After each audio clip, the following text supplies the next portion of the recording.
Ah! Yeah. Who the This is fuck how are I you greet all people. Who I don't know.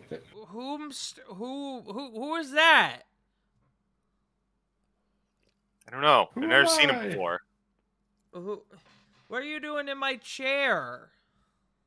It was so warm and comfy. Yeah, I got the big bed in there, in the chair. Yeah. Ooh, Corinthian leather. Yes. Uh, It's Candlekeep. Oh my god, we got a full fucking house. Yeah, we do. Jesus Christ.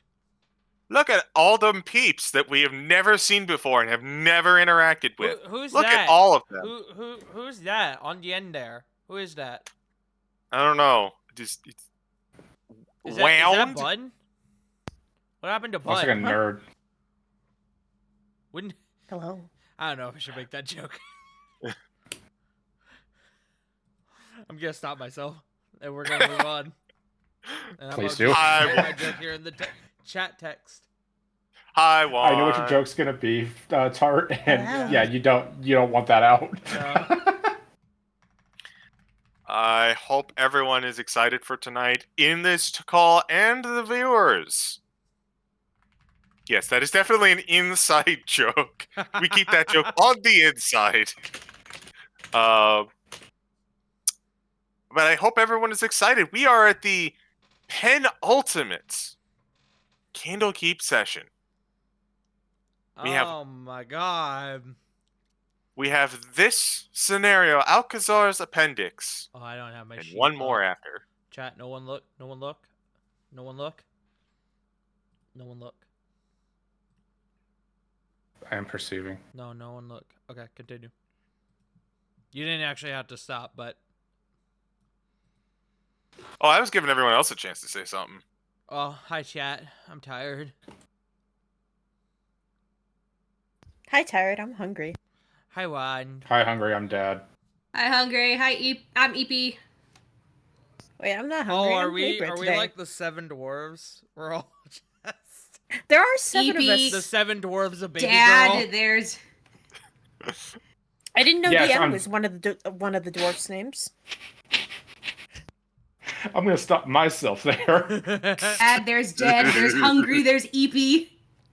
There's Hungy, EP, Dead, Dad, DM. We need 2 more. Claim your claim your 7 dwarf name now. Baby girl. Oh, you're hungry. No. Oh, I'm hungry. I'm not actually that hungry. I am EP though. I'm gonna be EP tonight. See, That's I'm okay. EP. You're EP. Why can't I be EP? Do we need to schedule a group What nap the instead? fuck? Jesus. Oh. One of Bro, us that is sounds gonna awesome, have to though. change. An accident. us Hold has to on. change. Keep going. Oh That's no. okay. Buckle up, chat. This is the energy of this group. This is what happens when we're not scheduled for Sunday, and the mindset is just completely gone out the window. The brain cell came into work for me or Tart. I don't want it to be Sunday. I was sick Sunday. I'm over my sick. What about next Sunday when you're completely healed? I don't know. Maybe I can take a nap. I'll think about it.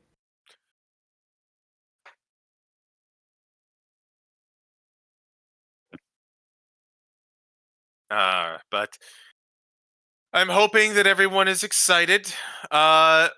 We have a bit of a chunky one to get through. I've let everyone know that between this one and the previous ones, both of these are very well put together modules that are very long, and we have 2 sessions to get through it. So, let's do a quick sound off. Who would like to go first? If Tart's EP, I'm Beepy. BP? BP and EP reporting for duty. Twins. swear to God, it's like the fucking second string of ghosts of Pac-Man, Eepy and Beepy. That was the Eepy, inspo. Fleepy, Clyde. They're the ones who didn't get accepted into the final project. They It were does asleep. remind They me- overslept for the tryouts. Okay, I can't help it. True. It didn't help that Eepy was just kind of in the corner, just sitting there, not doing anything. True. Phoebe was just lizard blinking. Yes. Lizard. Friends, let us do quick intros so that we may get to our game. I shall. Okay. Sorry, I Who's- spoke first. Very well. Hi, I'm Punkyard Dog. I play an evil, kind of greedy bitch named Salam. She wants to rule, maybe not the world, but a good chunk of the Underdark and everything. River. Why wouldn't you go to me? Hello? I'm your other half! That woke him up. I was wondering if he would pay attention. Okay, go Eepy. I was gonna say This I'm has just been better, but Beepy. I Where to Eepy? have shed the skin of Eepy and have converted to Angie. It's me, Tart. I play Solaire, the Angie one. He is. I am the also pretty evil, less greedy, more angry, one of the duo of Eepy and Beepy. River, go.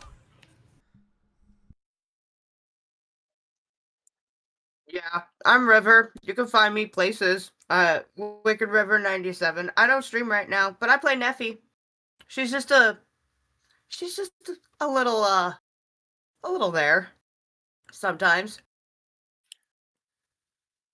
Joe. You guys gonna have to change. Y'all got the same damn colored dice. Hi, I'm Joe. I play Gel, the introverted druid, who's also a slime. I had to make sure that I did not open Digimon Time Stranger today because Lord knows I would have gotten lost in it if I didn't subconsciously, pull myself away. Speaking of stuff, Froust. Hello, I'm Jay Frost. You find me at Twitch, Twitter at JFrost747. I play Vesh. Pronouns, that bitch. That's it for me. Slay, Oh. darling.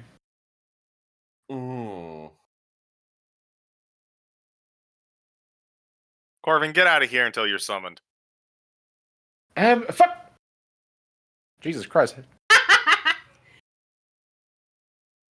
He gets into all the nooks and crannies. No wonder that people call them the rats of the multiverse. When you're the I didn't master know of we were doing teleportation, euphemisms this time around. when you're the master of teleportation, you end up everywhere and nowhere at the same time. It's a weird enigma. True. A lot of Toledo, Ohio. I believe the only one left is Wand. Wand, did you go? No, not yet. Hi, I'm Wand. I play Libra. Oh my god, she loves books. Can I tell you about like 20 of her favorite books? She's got the newest collection that after helping out Scrivener's Tale actually last week over on a different channel. But today, oh yeah, Libra, Princess Libra, operative. Princess is the important part. She's going to be filling in as an Order of Scribe wizard. I don't stream. I'm here to hang out with my buddies, basically. And we're gonna have a good time. She's got a really she's kind of a nerd. She do be a nerd. And I suppose that leaves me. The one CeeGee, the one that is hosting all of this. Oh, as a little spider goes across my desk. Goodbye, spider friend. You can find me nowhere because I don't much care for social media, but you can find me doing this. And you can also find me doing it one more time after this, but not on this channel. What you can find me on this channel for is Sins of the Blood this upcoming Sunday, as well as Rascals in Ravnica next Tuesday. Also, Saved by the Spell, not this Saturday, but the one after on Burnout Vaughn's channel. And that's all I do. I only do D&D. I am a one-trick pony, and I'm going to ride it to my grave. But it sounds like we are just about ready. So, without further ado, let me pull up my notes. Let me pull up some music.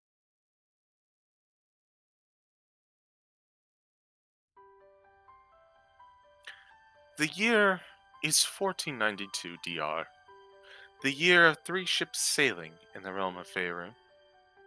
The realm is host to many strange occurrences, large and small, at any given time, and many can be found in Candlekeep, Library Fortress, and Bastion of Learning. Though the visitors of Candlekeep may not notice, the world spins further on its axis.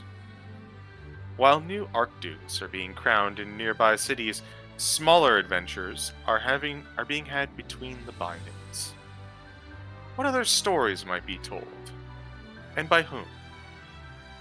This place of learning has no shortage of problems, and individuals rising up to meet them.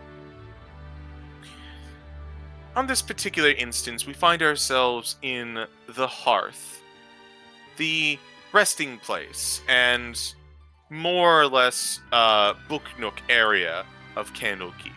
Cozy, with a scent of coffee in the air, regularly visited by a certain blue tiefling, and consistently helmed by a drow bar matron known as Ashala.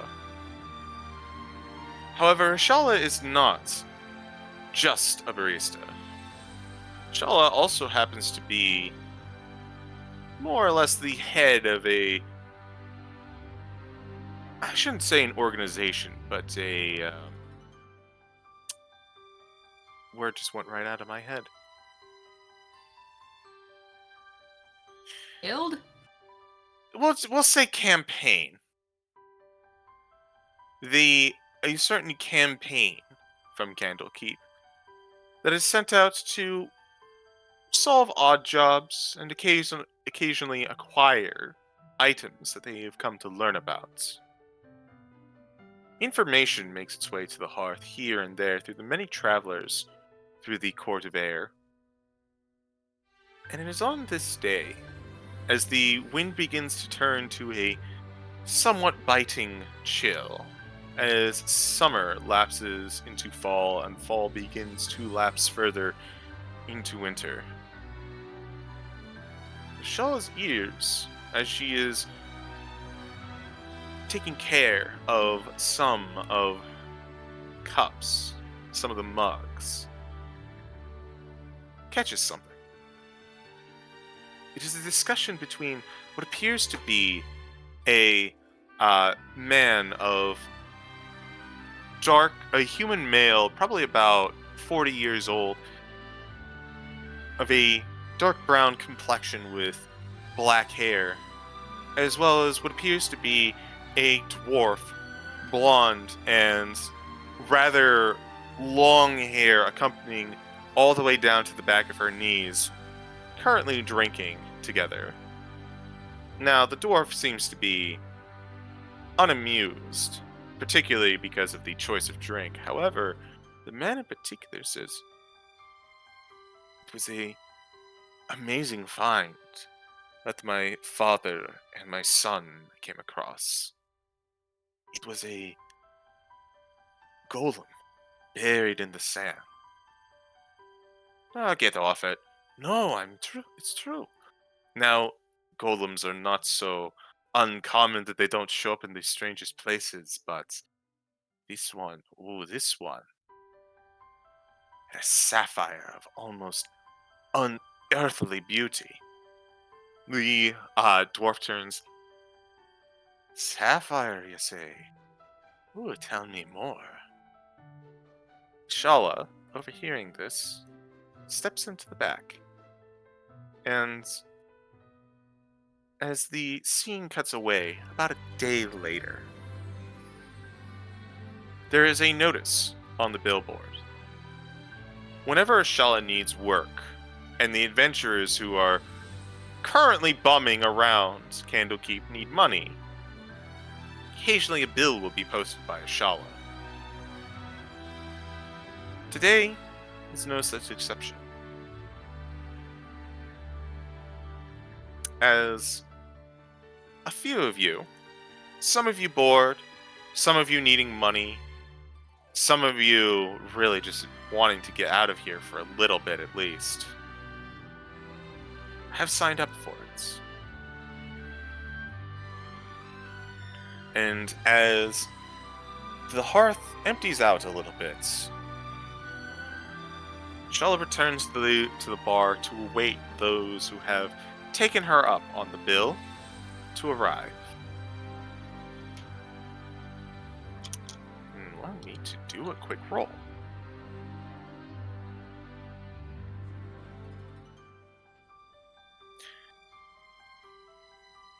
Gel.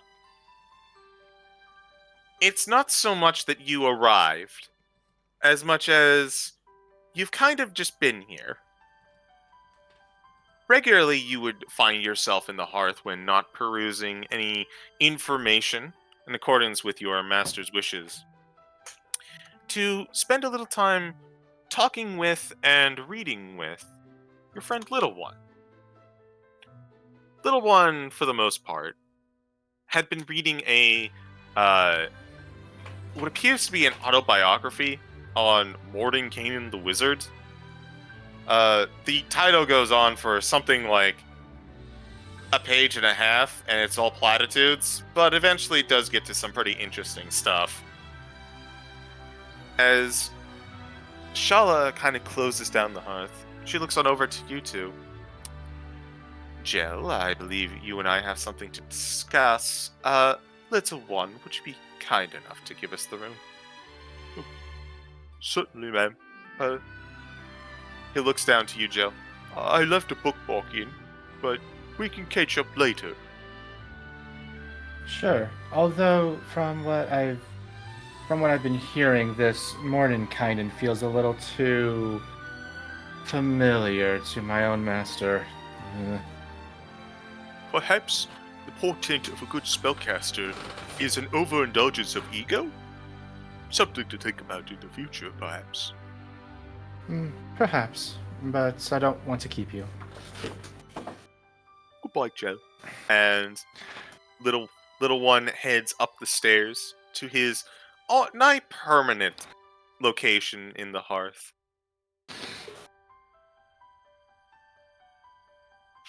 As Ashal waves you on over, Gel. Gel will kind of like unpack up all of like their notes and findings, especially after that outbreak of awoken flowers came out, and and because if I remember correctly, you said that it was okay if Gel was like essentially interviewing them and like giving them like a brief orientation, right? Absolutely. You were critical into kind of curbing a few of the sunflowers going from curious to existential crisis almost immediately. So Candlekeep has been making use of that particular service, and you find yourself more or less being a helpful guide and therapist to a lot of these flowers. So they will definitely, pack up all the notes and whatnot and just head on over. Well, that's no surprise that you're first. You have been sitting here for a few hours after all. I mean, it's not like I could really feel the restless legs or anything. Now, I believe this will be the first time that you're interacting with some of these fine folks. They may... What's going on? Let's see. No, I take it... I've been a little on the out and out and who was in whose social circles, but for this year there was, let's see... Tiefling named Neffy, Soler and Silam, one Vesh, as well as Princess Libra. I don't believe I've had the pleasure of meeting the latter two. Still, the first several should be familiar enough faces for you. And course. I hope that you will continue to put out exceptional work. And as she says that,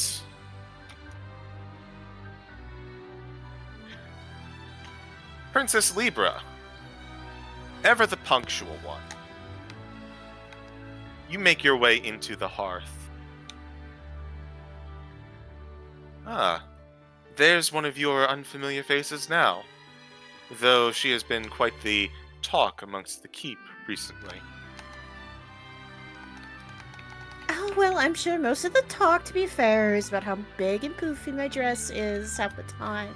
And there are spells that I am putting in under there, yes. Hello, Salem. I'm here for I believe it was a listing in regards to some help. Can't say I'm familiar with, a friend, perhaps fellow adventurer? And she'll look over to Jill. You may refer to me as Jill, and they'll like reach out their hand and for like a shake. You'll definitely notice the creaking of the mahogany mannequin body, and just a little bit of like sloshing within it, as if there's like water inside of the mannequin itself. And Libra herself, since it's actually been a while since I've described it, other than the image you see, a pair of gold eyes, long, very well kept dark brown hair in a braid, and again, the signature poofy dress. She seems to be pretty young, maybe barely older than 18, probably not even mid-20s yet. She's about average height, a human, of course. And as she gets closer and offers her hand to shake, just being not as adverse to it, she goes for a curtsy, and then there's a hoot. There's several hoots under her dress, and toddling out is Professor Bookmark, an owl, probably a familiar. It's got the professor's hat on top of its head. Looks down towards Professor Bookmark and just gives like a little nod.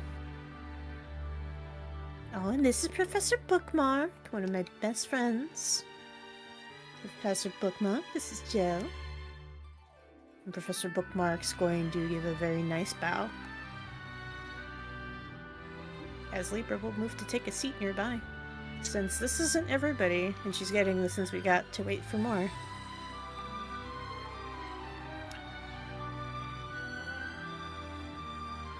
As you expect one more individual to walk through, instead you see two. As Silam and Solaire make their entrance. Silam leading as always, with her ever intimidating shadow behind her and to the right, following up the rear and vanguard. Jel, you have interacted with these two before, but it has been some time. Libra, you've met Silam. The one behind her you are unfamiliar with.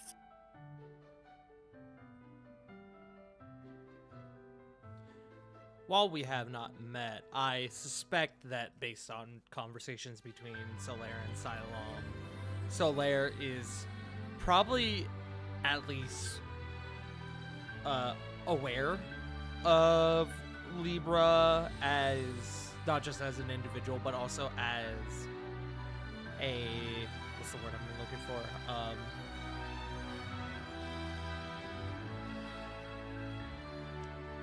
I keep wanting to say comprehensive, and that's not the word I'm going for.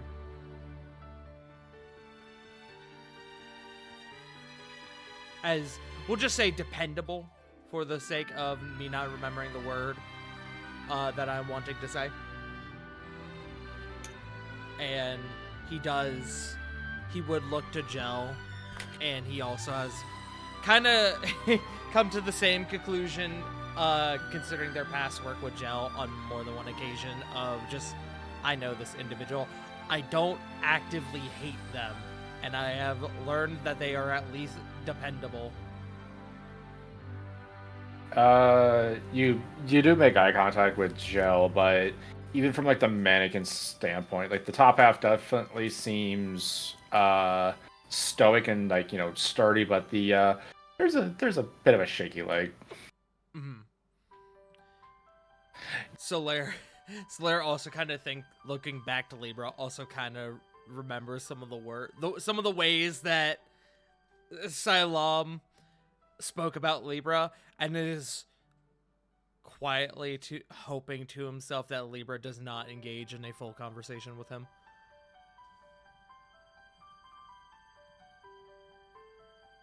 I made a bitch. Look, you're the Libra. people person. I'm the muscle. Kind of. She'll.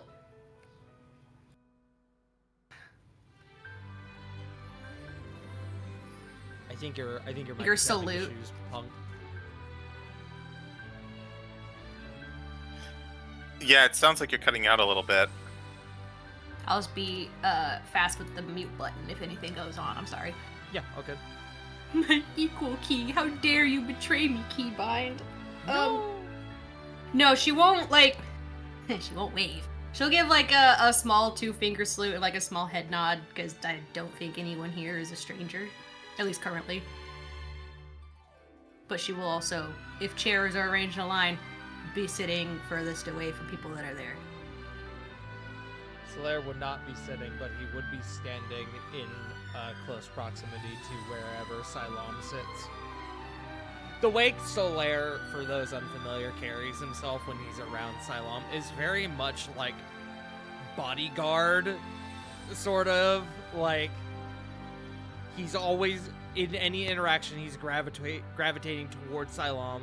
He's staying around Silam. It's just, he is part of Silam, if that makes sense. Yeah, that makes sense.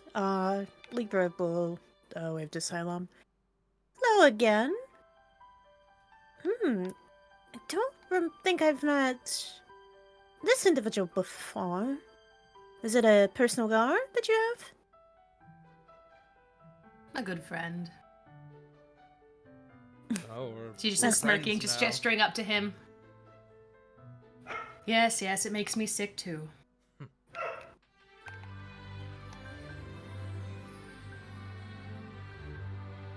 His bite is worse than his bark.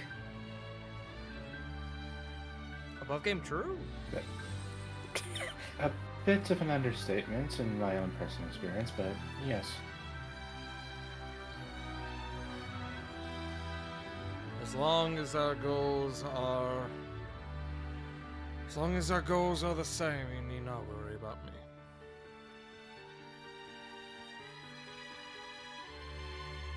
So that makes 4 of us. Are we waiting on anyone else? Oh, I had this one a little overdone. This is a big job and has been on Candlekeep's watch list for a while.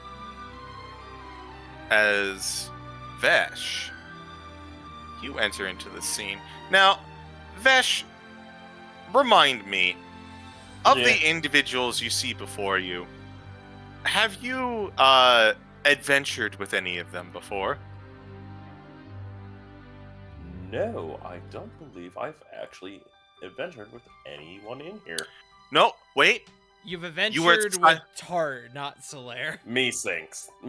Yeah. That's who You were also at the temple of the Restful Lily with Silam, I believe. That's right, actually. Never mind. I'm now scrolling back, looking at when was that? What was that? Hold on. That was ancient lore. That was ancient lore. We've had a lot Yeah, of that was- sessions. It's fun. Oh, you're right. Yeah, I see. Price of Beauty. I see it. Yeah, literally Yep. 10 levels ago. That was Back in forever my ago. day, Actual factual months ago. Mm-hmm. Vesh, you see a large amount of unfamiliar faces. However, one does grab your eye. 2 even, actually. As you see Silam, from your time journeying into the Temple of the Restful Lily, as well as Jell, who was there to help you out during the Book of Cylinders incident. The rest, however, are not familiar to you. Looking at the ones who were there during the stupid moon incident, just has a really deadpan look, just looking at. I hope to gods we Above spit game, on I the don't think I ground was this part of the time. Book of Cylinders. I'm looking at your token next to Gel's right now. Was it? Well then. Yep.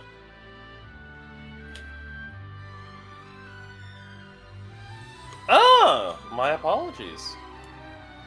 It's been a while. Yeah, it's been a while. He's gonna sip his iced coffee. He's just gonna go. Huh. Good to see a few friendly faces. Oh no, that was the curious tale that they went to the moon. Moon's Okay. haunted. The one we went to the moon was Candlekeep Deconstruction. Well, we went to space in that one. Kill me! Moon's Yeah, haunted. not Curious Tale. I was like, I didn't go to the moon. Space. Sorry, that I'm one going was to space. the fucking Devil Went Down to Georgia one.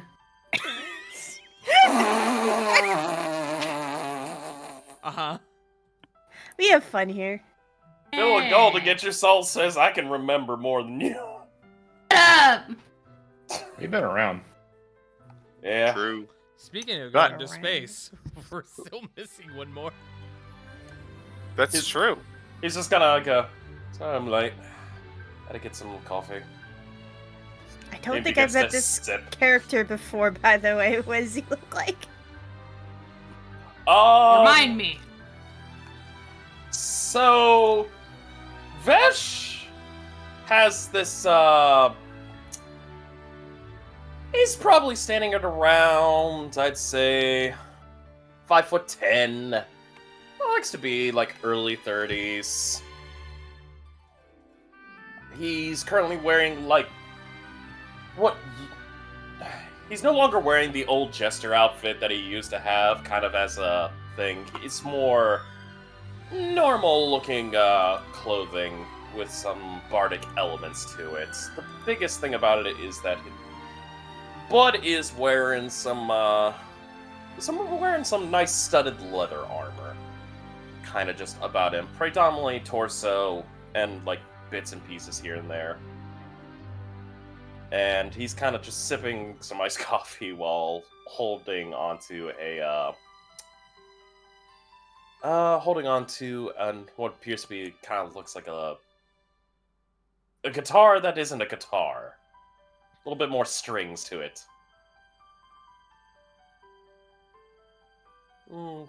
Nice low blonde hair. Eyes are kind of like a blue. He's just sipping and going. Oh, good to see you, Jel. Cylon, been a while. Rest of you, I don't think I've had the pleasure. Sips. Where did you get that coffee? You get the coffee from here, and I haven't seen you all day. Where did I get this coffee? Flashback. You're just mugging Ceylon. Give me that coffee. It's actually coffee that he got like 3 days ago that he forgot about, and he found and went, ooh.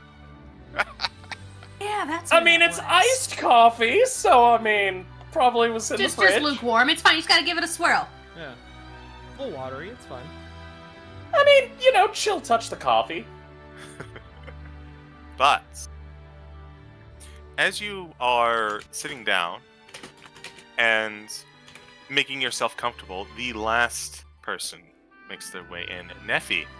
Neffy, you see a fair number of familiar faces as you make your way in. I don't think you had the pleasure to meet Vesh yet, but you certainly remember Solaire and Cylon from that time going into space. Where we And went to I the moon! And you do remember Jel from that time with the portal at the back into that strange mansion place. What? Yeah, the mansion. With the bird Anything in dragons. space, you're tripling my rate. You hear me?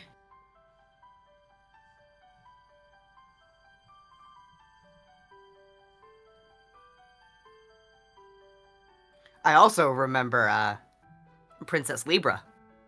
Hmm. Yeah. Yes, because we fought a beholder. Yep.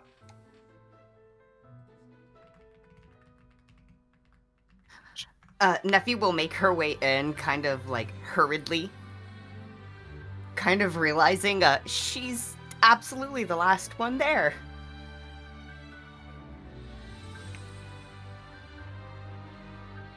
I'm Always- sorry I'm late. Always a pleasure, Neffy.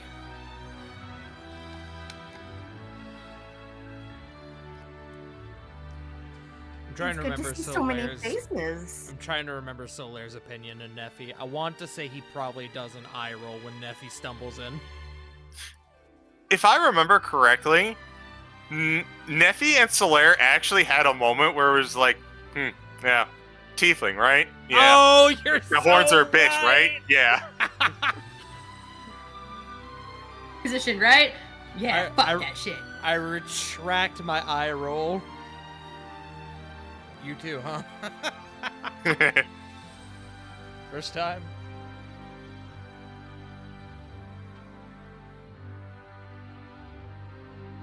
She'll kind of make her way and give her small little greetings and sit down with everyone.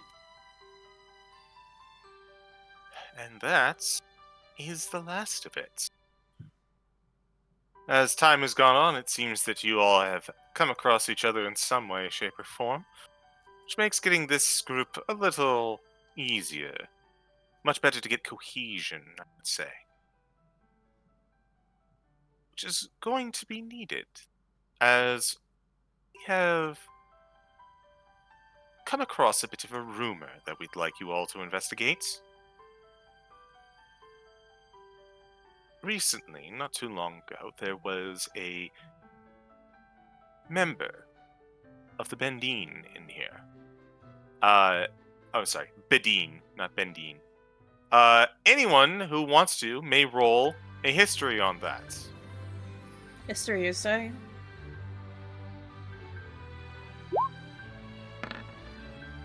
14. Sure. I didn't mean to make that the GM. 18. That's history. 10. 26. You're gonna learn real fast. Flexing. 14. 18. Salem will just lean over to Solaire while we're tallying up their roll and thinking about it. And a group that's not overly cheery for once, thank gods. There's an approving huff from Solaire. As approving as he can be. Approving huff. Yeah. Vesh. Silam. You two have heard the name. They're not on this continent, though, and your memory is hazy. You remember them being desert dwellers? Libra, you remember that the Bedine are indeed nomads. A desert far away from here, which I am currently trying to find the name of and coming up short. But, they are descendants of a group of people who lived in what was once a verdant and thriving jungle metropolis before a horrific accident caused the local area to become the desert that it is now. Exposition is cantrip, DM. Yes, It's the best cantrip. it is the best cantrip. And This- she'll befuddle over the name for a moment while you get it. And really, it's really kind of... It is Anurok. I will put that in chat. Bless you.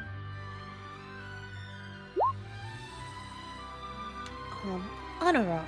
And She's actually going to spell that out on some spare piece of paper. Quick little doodles. You can see she's exceptionally fast with her quill. Just kind of writing down like the needs to knows. I haven't come across information on them in some time. I do think I recall briefly brushing up upon them after dealing with the Scrivener's Tale not so long ago. But yes, it's... This is this has been a very long posted job. It has been on the back burner for quite some time. But are you familiar with Anarok and its legacy? No check needed, as a lot of you are unfamiliar with that, and even you, Princess Libra, are a little less familiar. Shala, seeing the kind of blank expressions, because not surprising, people of Anarok try to keep a secret to themselves. Occasionally it makes its way out, but mostly by adventurers that are brave enough to weather into the deserts and find the old scars that remain there. Such as, and she pulls out a book, famous Alkazaar. Over 100 years ago, he was detailing his last adventure into Anarok. And she is going to take the book and present it for anyone who would like to read it. Libra will reach for it first. Book? Mine! Book! It's her book! She grabby hands. But Alright, yes, she the will take moment Libra book. takes... Sorry. No, it's okay, keep going. So say the moment Libra takes it, Joe will definitely like walk behind her and like even if they have to like kind of protrude up in their slime form just to kind of Over like their read shoulder. over their shoulder. Yeah. Yeah, she does not seem bothered. There's whenever there is a book involved, it's like there are a few things that can bristle her. Unless you try to like hurt the book, in which case that's a fight. But yeah, so Yeah. she'll go ahead and read. Specifically, she will read aloud. She Very loves well. doing that. If that is the case, allow me to change the music a little bit. This'll work. And allow me to give you some information in DMs. All right, I was about to ask if you had anything you wanted me to read aloud.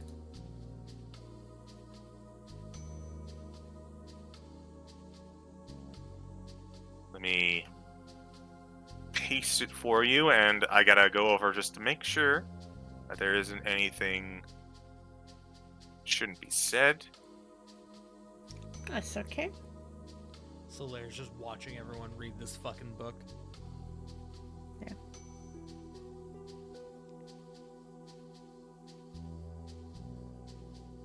I also have to reformat this ever so slightly. As she begins and starts to read, what looks like a small little spirit. It's it's tiny in size, maybe a 60-year-old woman or so. Just in very comfortable clothing, pair of glasses, hair in a bun. She sits on Libra's shoulder too, as if to look over, and then soon enough, Professor Bookmark hops up onto her lap and then kind of cuddles into the folds of her dress to kind of like a blanket as he gets ready for story time too. All right. Here's the information for you, as what you see inside is a first-hand account of Alkazaar and his final adventure. Would you Would I- mind if I can see this too, just so I can show the chat, the audience? Sure. I won't I'm read going- it, but I want to just show the audience. All right. I'm going to give you this. I'm going to give you this wand, and then read off as you will. What you are replying with are the bullet points and important bits of information from this account. A lot of handouts. Right, and she'll have been reading aloud, but let's just say I'll read it as though in her voice, since she does love to take notes too. So, as per notes, this is what we have. Alkazaar was searching for a nether scroll. This was to be his last adventure before retiring. In the Anorak Desert, he came across a wandering stone golem. Alkazaar believed this golem was the legendary Sapphire Sentinel, rumored to have been created by the Netherese wizards to protect one of the fabled nether scrolls under the control of Prince Hamukai. The golem recognized its master's name, Hamukai, when Alkazaar mentioned it. From that point on, the golem followed him, obeying his commands. The golem communicated through sign language. It seemed lost and sad. Alkazaar met Bedouin nomads who said they knew of a place that held clues about the golem, but it was in Purple Worm territory. He followed the Bedouin guides until a sandstorm obscured the route. The camels ran off, and after losing his guides and his transportation, Alkazaar called an end to the expedition. Before he left the desert, Alkazaar inscribed a magical tracer on the golem in the hope that he could find it again. He begs the reader to go to Anorak and find the lost golem, which might lead to the discovery of another scroll. Now, as you are receiving this information, I want every spellcaster in this group who has access to at least 6th level spells to go ahead and roll me an Arcana or History. Not me. All right. Not me. All right. Okay. Arcana's Guidance higher. for myself, and I have to say this aloud, because she's fucking cracked, gang. Hang on, let me get this. Where is it? Because of one with the word, Libra has advantage on all intelligence Arcana related checks. So Arcana at advantage. With a 29 plus guidance is 32. She That's doesn't a need 50. it, but I mean, why wouldn't she take it? Shit. Yeah. 15. She is psychotically good. That's a Razzle plus goals, am I right, 15. Tart? God. Now I know how y'all feel in Corvin rolled persuasion. Fuck. Yup. Yeah. Yeah. So, Neffy, you've heard this before. Netheril. It's on the tip of your tongue. Almost literally, it feels like your blood is almost reacting to these words. Jel, you remember hearing about this from your master. That Netheril serves as a warning during their tutelage of you. Princess Libra, you are much more familiar. You are familiar with the nation of Netheril, formerly a magic kingdom led by the would-be god Karsus, who attempted to claim godhood and in doing so ruined magic forever, as well as destroying everything that he had built, his kingdom and all.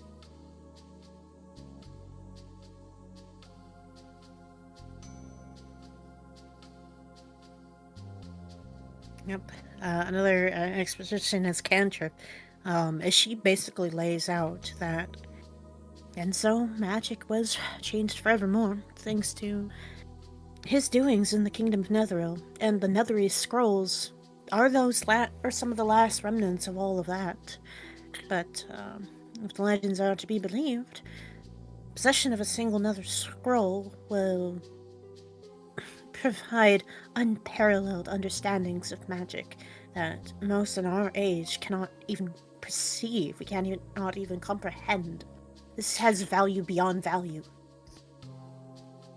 When Alkazaar's appendix came into our possession over a century ago, Candlekeep was of course interested. Workings of Netheril are understandably very difficult to come by, and we would like to see if we could get access to that scroll.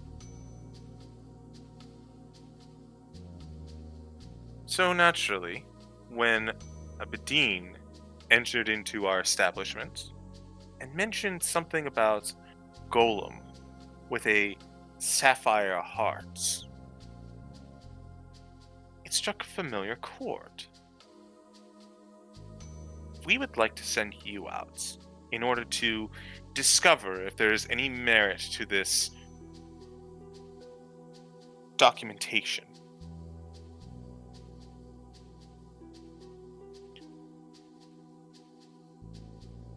If there is a nether scroll available, we would request that it be brought back to Candlekeep.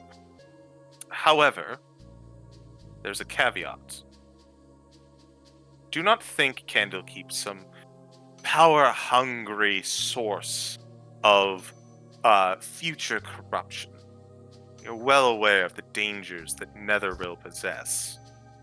And we are not so foolish to think that we can control something like that, nor that such an artifact should be left unattended without potential consequences.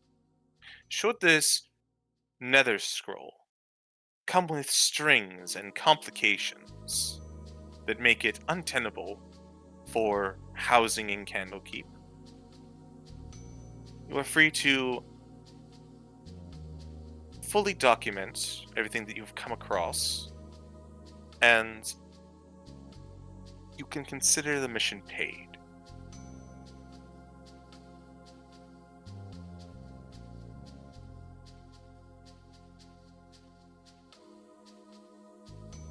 Are there any questions?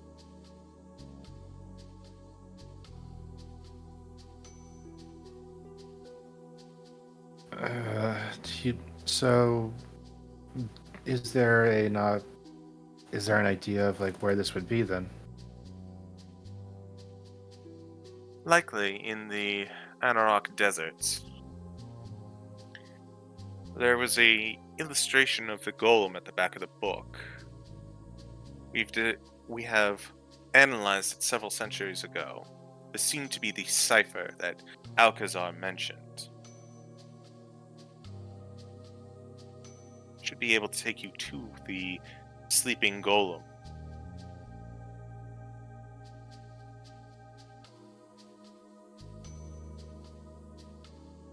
The book did, however, mention as well Purple Worm territory, so we need to be exceptionally careful, and that even their camels were frightened off.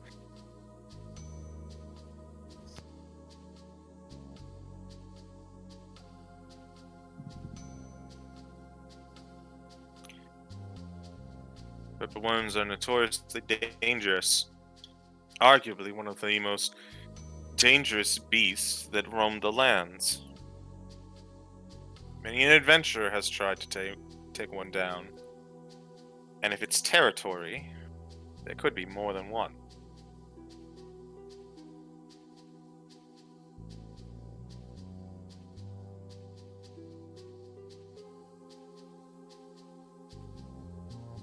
So sounds like we have to prepare for a very, potentially even a longer expedition, but, or at least certainly perilous. But I'm up for the adventure. I'm not backing out.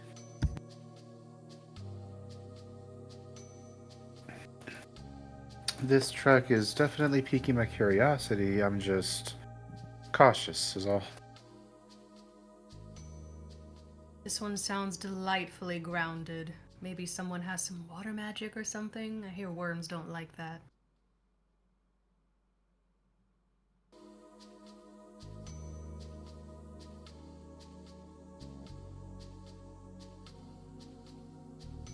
Technically, I can make some water or produce a large amount. Just need to prepare it when we get closer towards the desert. Solaire just quietly thinking to himself, yeah, I can take it.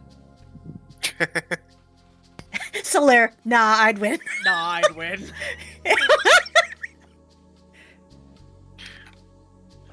I'm currently imagining a particular scene, but it involves certain events coming to pass.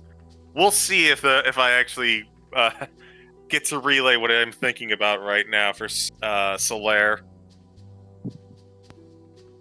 I've got something for this.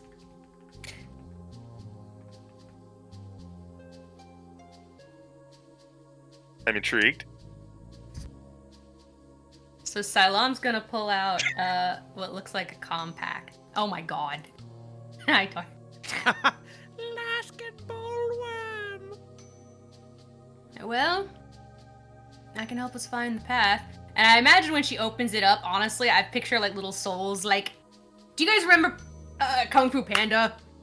Sorry, there's a reason for this. When he Which knocks one? over the fucking vase, the first one. He knocks over the vase or whatever in the palace or whatever, and all the souls are like, "Whoa!" And you see like little like bodies coming up from it.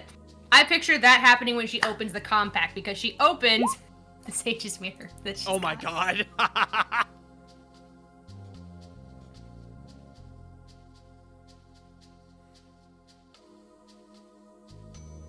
For That's not find bad. the path.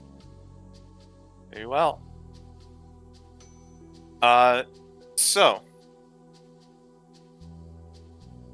here's the question: do you want to cast that now, or do you want to wait until you are closer?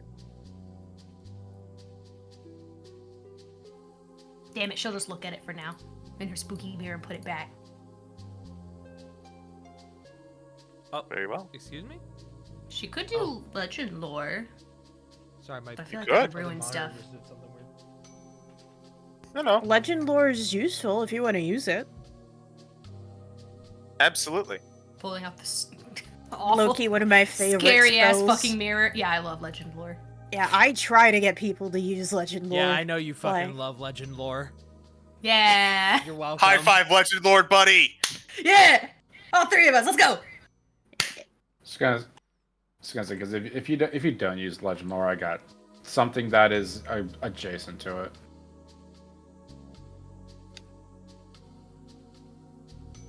God, now that's got me thinking of how fucking broken Libra would be as as a knowledge cleric too.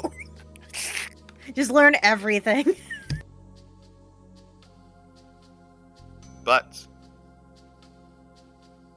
is there anything else you would like to ask Ashala about the assignments?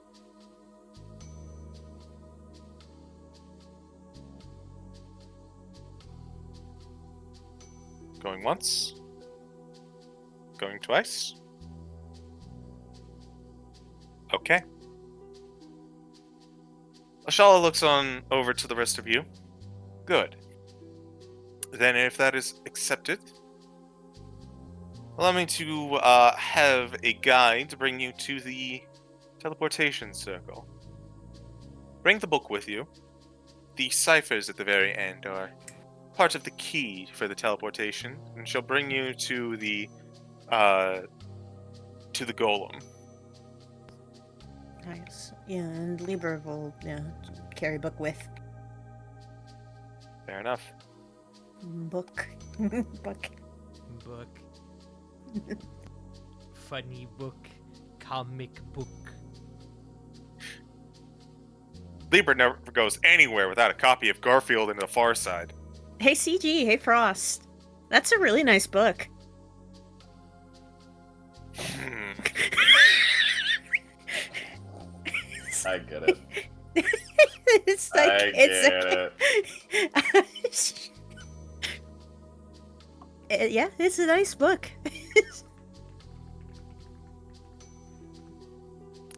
My As sister you are- would love this book. Oops. All right. As we proceed, allow me to change the scene a little bit.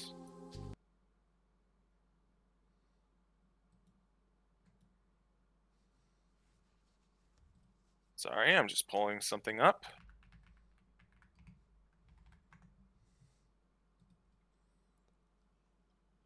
Where are you?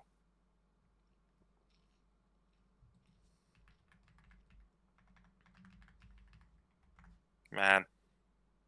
I believe in you.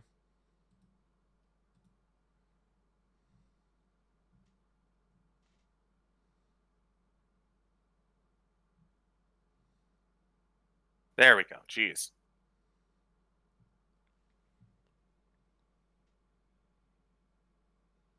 Well, no, there we go.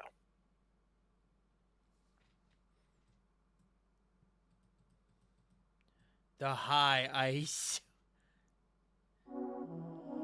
Oh, nice. I want cut- what they're having. We cut from Candlekeep to desert, many, many miles away. An old man and a young child, roughly of teenage years, apparently are looking over what appears to be a stone golem, taking turns analyzing the shape and frame of it, analyzing the sapphire sitting in the center. Grandfather, we could take this and make a fortune. No, it is better to leave stuff like this alone.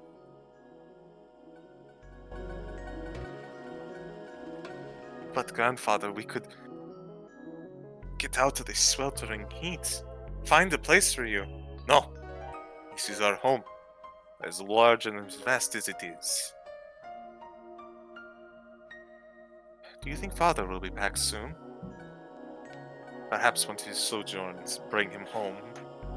But it is a nomadic life in and of itself.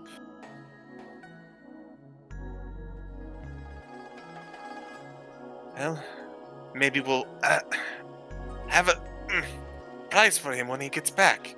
As the young man is trying to wrench the sapphire from his golem's chest, and as he is attempting to do so, the old man looks up. Can you feel that? Something is on the wind.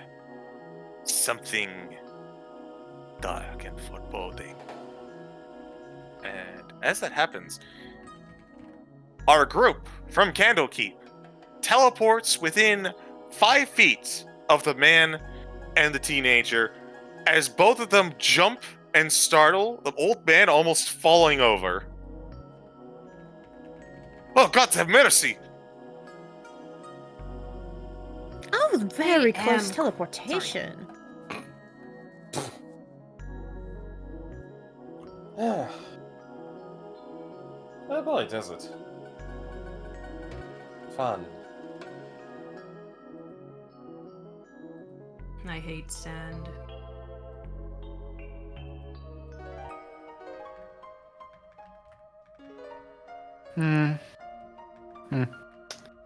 Don't like it. Jel, you really don't like this. You really don't like this. You just have a thick coat of it, like sticking to the bottom of his feet. So, like, the like more gelatinous dreads on the mannequin's head. They're not really shriveling up or anything, but they're definitely just like there's definitely like steam coming out of them. Oh, I would think they would be like, you'd be like, not gooier, but you know what, like a like slightly looser shape due to the heat. You know what I mean? Yeah, it's like it's less held together, I think. Your dreads are shaky dreads. Sorry. What? I just imagine that you know what I mean. Shaky I dreads. stopped. Oh. I was gonna say I stopped asking questions at this point. Ladies, please. Sorry. Continue. Hey, so speaking of sand, Hi. I would like to take a moment before we do anything. I have this funny He-Who ability as a 2024 Paladin called Faithful Steed, where I can summon, I can use the Find Steed spell once per long rest without needing to expend a spell slot. I'm going to go ahead and do that. That is really nice. Hey, and here's the thing. It doesn't specify that it needs to be at base level, so I'm going to cast that at my highest level available, which is only 3. But it does affect It's it. bigger lad. Okay. So for you, CeeGee, I will need access. Well, actually, I might be able to grab it. I need a otherworldly steed block via the compendium, which I am now trying to find. There it is. Yippee! Ah. Hold on. Oh, well, it just linked me to the fucking block. All right, well, I'll have to get the details of this here in a little bit. But you should I've be pulled it able- up on my end. Okay, you should be able to, if combat arrives, when combat arrives, we should be able to just move it onto the thing. And appearing in front of the group, I'm trying to think what this is. I haven't thought too heavily about this, so I'm actually truly thinking of this on the spot. I also need to determine if this guy has a fly speed. Hold on. It would not. Level 4 or higher. Fuck. Yep. That's fine. Yeah. Alright, hold on.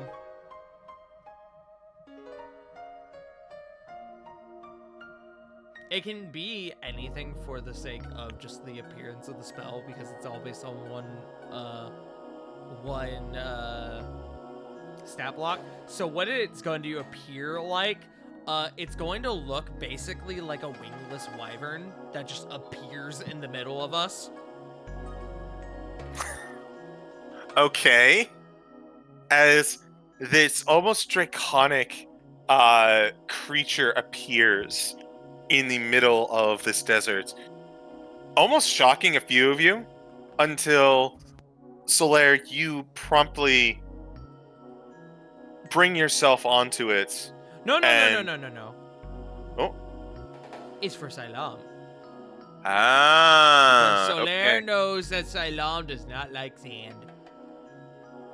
Understood. Unless Silam decides that it might be there for Gel to ride. I'm gonna leave that to Silam.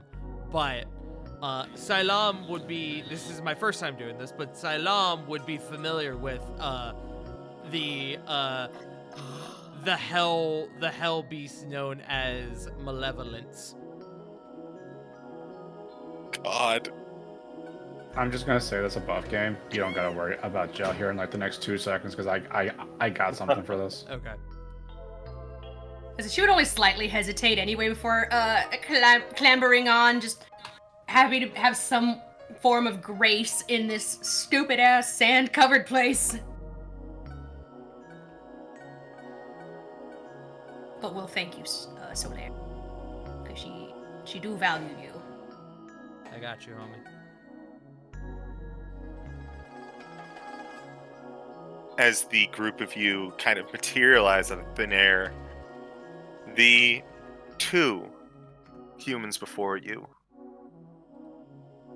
they kind of hold a stance, unaware, unsure if flight or discussion is about to be had, as they kind of eye you as you begin to approach next to The hell beast.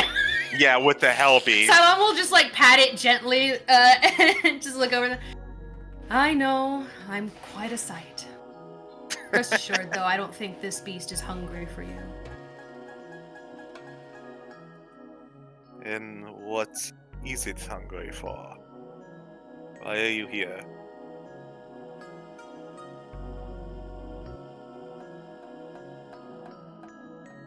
Do you want me to take over as, just general friendly discussions?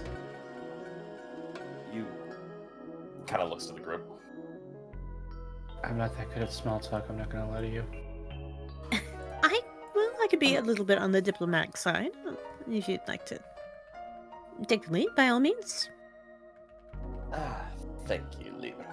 I greatly appreciate it. Hello. This is just a pleasant smile. Apologies, good sir. We're here on a mission sent by our benefactor at Candlekeep. We're looking for, a man by the name of Alkazaar, or at least something that Alkazaar was looking for. And he And- kind of just bows his head politely. They don't respond with a bow and turn. Instead, they ask, "And what would that be, perhaps?"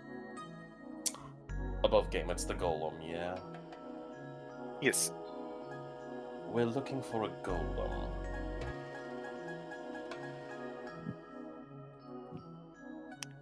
Kind of looks on over to the golem that is right behind them. Oh. Well then. Away the compact mirror that she had pulled out again. Well, I guess I don't have to use this. Looks like that saves us quite a bit of time. Above game, don't worry. You'll get your chance. I will get to use legend lore and find the path. Correct. Just For let me know scream when. while it's giving me the answers. What? Scream while it's giving me the answers. Libra, meanwhile, will flip open book and she'll look over the they were given as far as the cipher goes. Yes. As you gesture to the golem, I'd like you to make a charisma check, please. Charisma check? Yes. Okay. Charisma check. Not persuasion, just charisma. Yeah. I was about to It say. says check. Uh, 12 was actually the DC, believe it or not. Wow. Well, Okay. I guess it's low because it is a charisma check. You're not trying to really persuade them. They're more or less trying to get a vibe from you. And since you're the party face, you took point.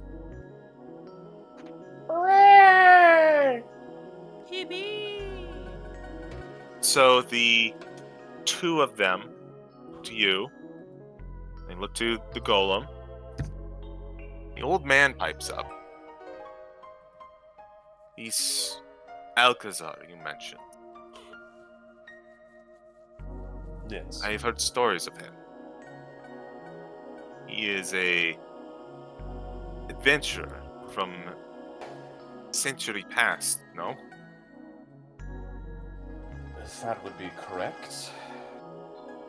My grandmother mentioned that she was a guide for him.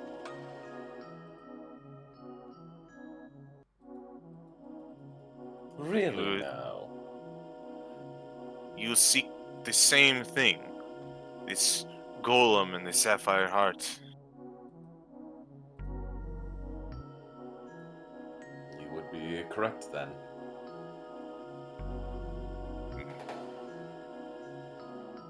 He looks on over. And he looks on over to the boy and he says, I think that this may have your father's handiwork in it. He looks back to you all. I am Shmir. This is my grandson, Pesh. No. And we are out the Bedin. Members and nomads of this desert. We have discovered this golem not too long ago. My son, his father, went off to Candlekeep in search of answers.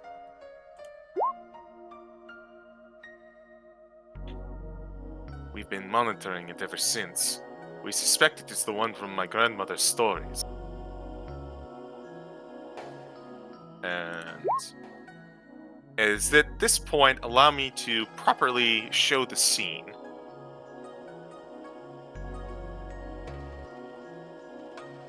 Oh, hello. We have some art from the book. As a couple of the more studious among you are taking notes, Shamir continues.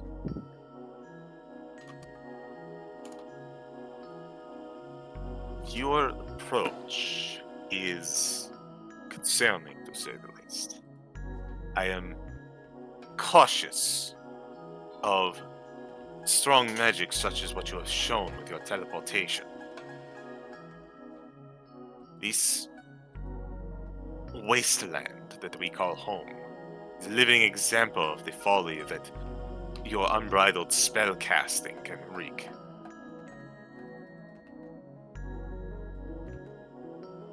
We, as guides in this land, and as members of the Bedin, are honor bound to see that travelers in our land are escorted safely through. We would like to offer our services if possible.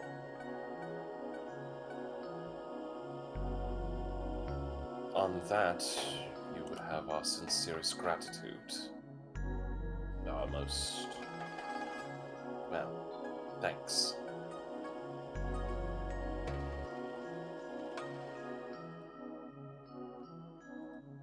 Then, if it is fine with you, and he grabs the young man, pulls him back. Allow us to remain aside as you continue your business. We will be watching to make sure that you do not have any ulterior motives, but for now, continue as needed. And they are going to step back, letting the group of you approach the golem, if you so wish. Yeah. Libra will, however, ask a question as they seem to want to get aside, and she's getting the feeling that they might have been here a bit, or at least potentially keeping vigil. So she will ask, does the extension of your personal responsibilities, overseeing this desert and travelers, is this golem also one of your cores that you watch over? Was it in this condition when you found it, or has it simply just been here for 100 years like this? Golem was discovered not long ago after a sandstorm. Such things are not uncommon in this land. Ancient magic cursed to forever echo out from that horrible moment. Golems are not uncommon, but this, and he gestures to the center, this is gemstone of such finery. Mark it as unique. We wish to understand it a little bit better, as stories that my grandmother told me reminded me of a lost golem with a sapphire heart, once guarded a powerful treasure.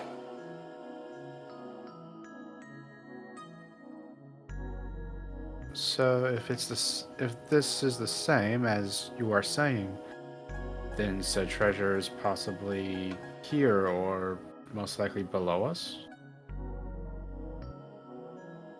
Or possibly lost among the sands?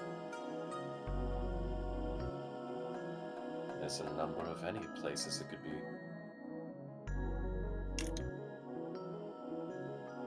Libra will, if there's any play to be considered, she's going to otherwise move over to the golem and start examining. Jill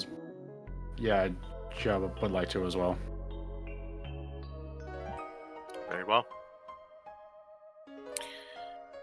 The golem stands about 14 feet tall based on his size and frame, though it is about half buried in the earthen sand at this juncture.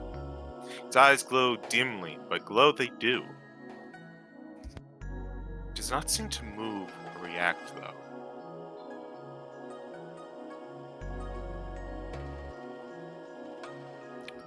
Yeah, which kind of only leaves the cipher and which left the clues. So, looking over her notes, then. Are you Hamakai's golem? And she's gonna start looking over it, just kind of got it like circle around it. She's definitely taking notes and otherwise just noting everything down that she can. sapphire heart, the fact that it's 14 feet tall, which is pretty. Ugh. And the stone itself, is it just like? Does it seem unusual, or does it seem like just regular, like sandstone or something like that? The stone itself does seem to be regular sandstone, but there appear to be like intricate carvings in there. Whether you cannot tell if it is for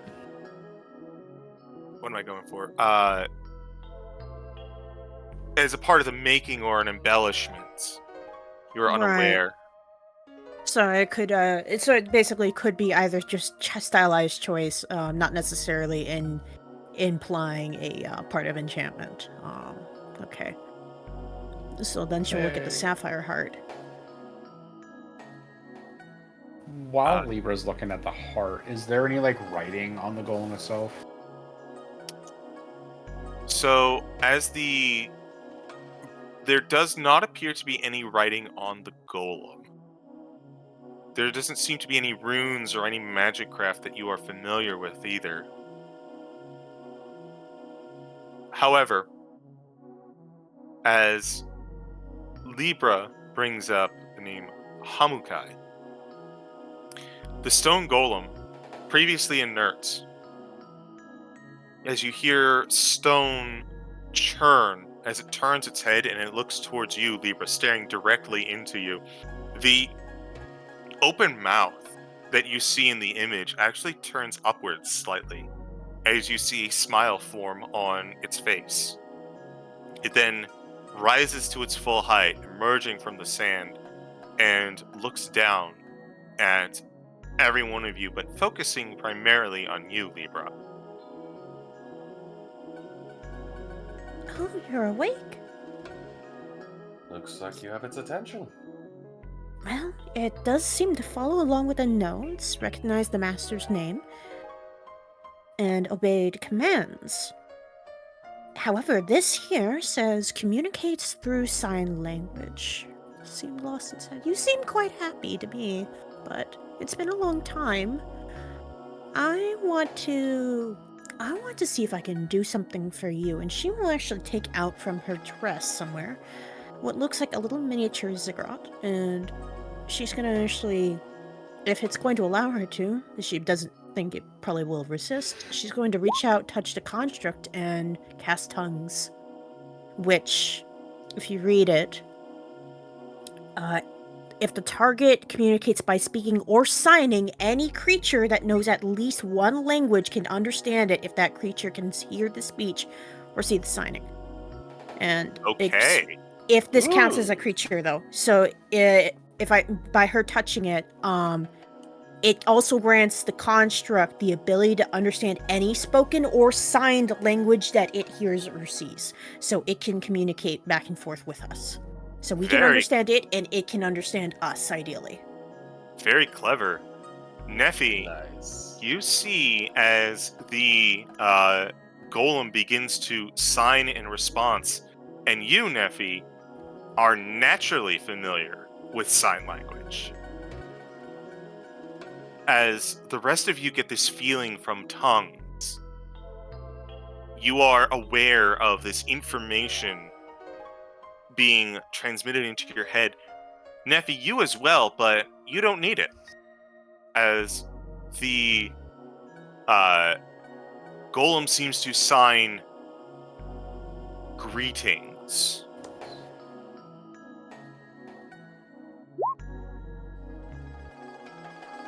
Oh, it worked!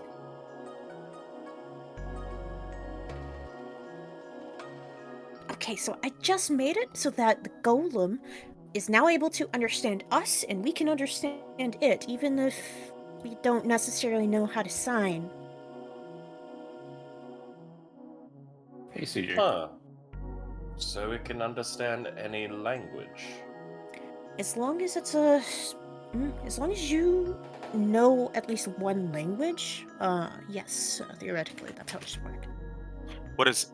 What did you want to say, Jel? Oh, I was gonna send it to you in a DM. So, I got this thing. Hang on. that says I'm able to understand any language. Would I have been able to just like understand the sign language itself? I just couldn't replicate it. That is correct. You know what the golem is saying. You do not know what to say back to it though, or how to. Okay. So in this group, Gel, you know what it's saying. You do not know how to speak back to it. Neffy, you know what it's saying and you know how to speak back to it. Everyone else knows what it is saying, but also cannot speak back to it as long as tongues is up.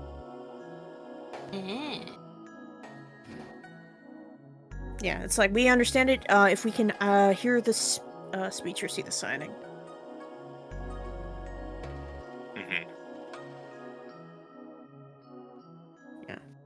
Just like a little complicated, but it's better than nothing. Hey, not bad.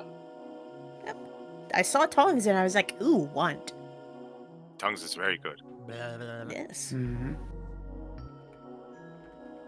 Alright. And since getting the impression that, it probably is not gonna want commands with us, and she's however going to be polite about it, would you please travel with us and show us the way to...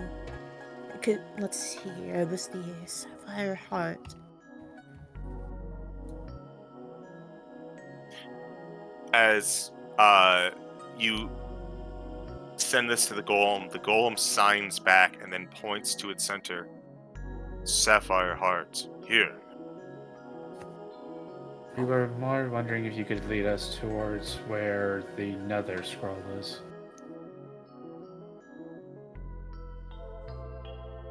You see its face become frustrated. Almost irritated. Scroll. Familiar. But can't remember. Well, that's not good. That's okay, it's been 100 years. Can you lead us to somewhere familiar? We can retrace your steps, if you know what that means. Basically, we'll walk all together. And At we'll... least a past location. Yeah, that's alright. You've been asleep for a long time.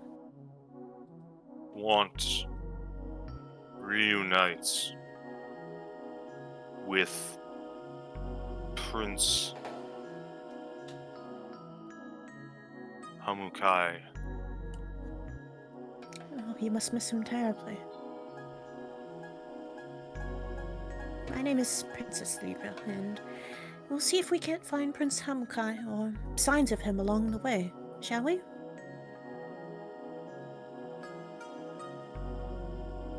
Golem stands up at attention, though he is waiting on you and your next move.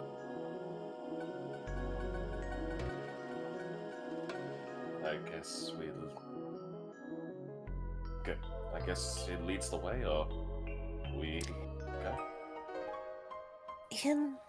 The golem doesn't have exact memory of everything. I can't blame it for that. But it has traveled with, and I'm sure it will recognize things along the way. More importantly, we have more of a bit of a compass now. And we also have our guides. And at that note, what's the guides' reaction to this? Because they've kind of just been watching.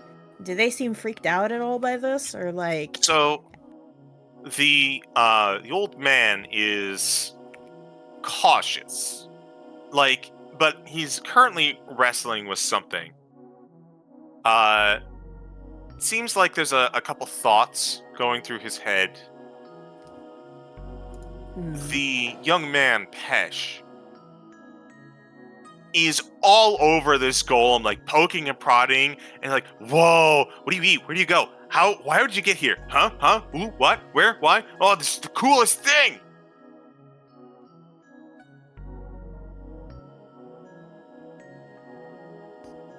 Like, Well, now go ahead. if that's the case, Vesh will look towards the old man and Pesh and go, "You both are the expert guides of this land, and you are familiar. Maybe if we do a cross-reference between any particular landmarks that you know, as well as maybe whatever the golem remembers, might be able to find Monuments, our quarry." ruins, something. Exactly. Basically, we're doing a cross-reference and recharting lost terrain. Even if that just means labeling every which way people should not go. Correct. Pesh doesn't Yes. listen to anything. He is still focused on the golem. Shamir, however, roll a history for him.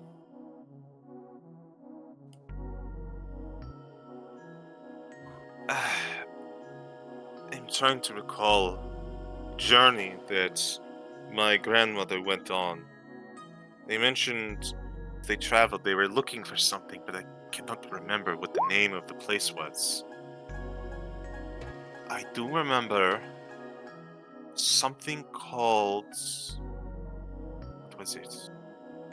The Hall of...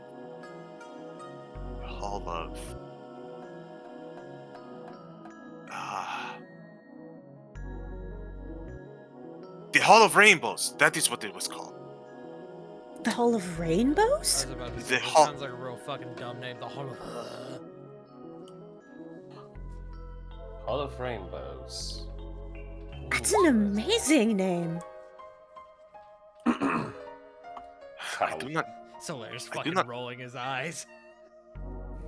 Salam's just scrunching up her lip a little bit, just like, By the way, sounds- it should be known, while everyone else is doing this, Solaire has been entirely focused on making sure a fucking worm isn't sneaking up on them somehow. That is fucking valid. Roll me a Yeah. perception check. I just figured I'd probably say that because it's been a while. I think. Woo! Hold on, I'm making sure. Okay, I thought I had a thing to help my perception checks. Unfortunately, I don't. So, but that's a natural 20. Yeah, baby, let's There's go. There's not much room to hide in the desert. Very difficult to sneak up on someone when there is nothing to sneak behind. You are familiar with purple worms, Solaire, and they are burrowers. So instead of focusing on the horizon, you've spent your time focusing on the ground, trying to listen for tremors, feel of a disruption in the earth below you, and you are vigilant as you feel no vibrations, but you keep your vigil as this conversation continues. Sick. You know, worms getting the jump on us. Not today. Libra will turn to the Just golem and die. ask, "What? I don't know. What? Sounded like somebody just fucking died. Someone fell out of their chair again. J Frost. Not me this time. I thought I was muted. Oh, okay. It's okay." My cat jumped off the desk and hit the trash bag that's on the floor. Oops. You were saying, Libra. And she'll turn to the golem and ask, do you remember a Hall of Rainbows? Its signs. Name familiar. Location unsure. Alright, that's a lead then. So we're looking for a Hall of Rainbows. All right. Good sir, you wouldn't happen to remember any of your grandmother's old tracks, would you? At least of the original journey? I'm afraid over a century those tracks would have been long lost. I would Even think an without- ostentatious landmark such as the Hall of Rainbows would be very apparent. Well, It hold could- on. It could be a misnomer. Yes, and on top of that, maybe there's some lesser landmarks that might still be protruding. Is there any particular known things that you've come across? It's difficult to get a good lay of the land. It is both cursed with residual magic and also with terrifying predators. And he kind of gestures to the ground beneath him. It makes travel difficult. Exploration is not what we Bedin are accustomed to in a traditional sense.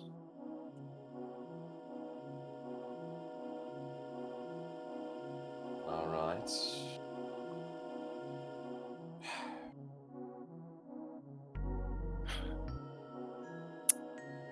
At this juncture, Should Cylon pull out her mirror? No, I'm kidding. Go ahead. no, that is exactly what Cylon should do.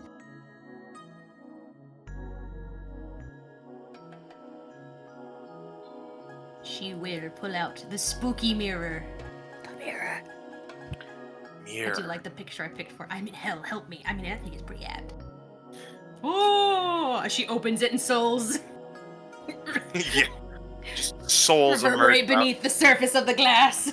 Solaire just kind of quietly to Cylon. Am I in that fucking mirror? How many can the hells truly hold? There's a, like, Solaire, he kind of, like, raises his eyebrow. He does that expression, like, you want the answer to that. Solaire, in his mind, one less that it thinks.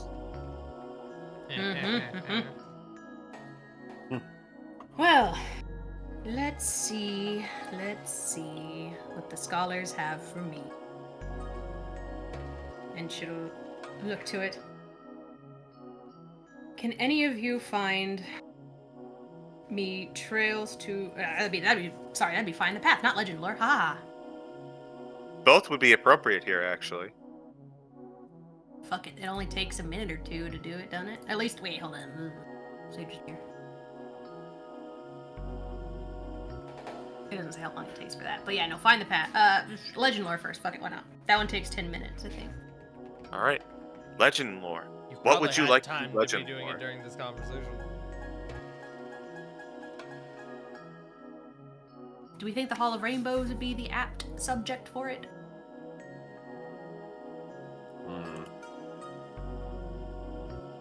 Shall I do it on this golem here? I'd say either are viable. I'd say probably the hall at this stage, just because it seems like that's where we're trying to go. Yeah. She'll still have one more, even if she uses both right now. One more charge. So yeah, she'll do Legend Lore first on the hall. Also, for reference, All right. find the path is a minute. Yeah. Hall of Rainbows.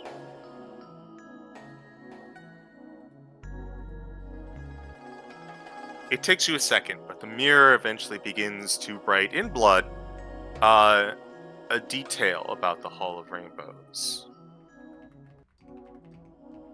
Hall of Rainbows was located in the ancient city of Harun.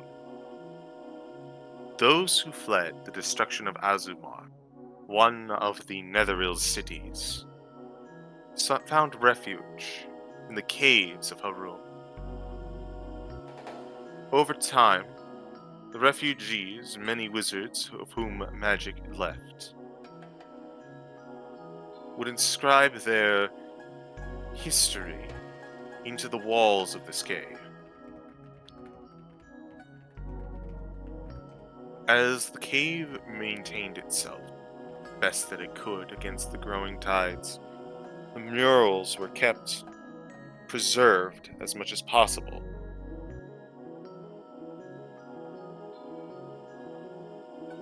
What remains of the Hall of Rainbows can be found in this sanctuary.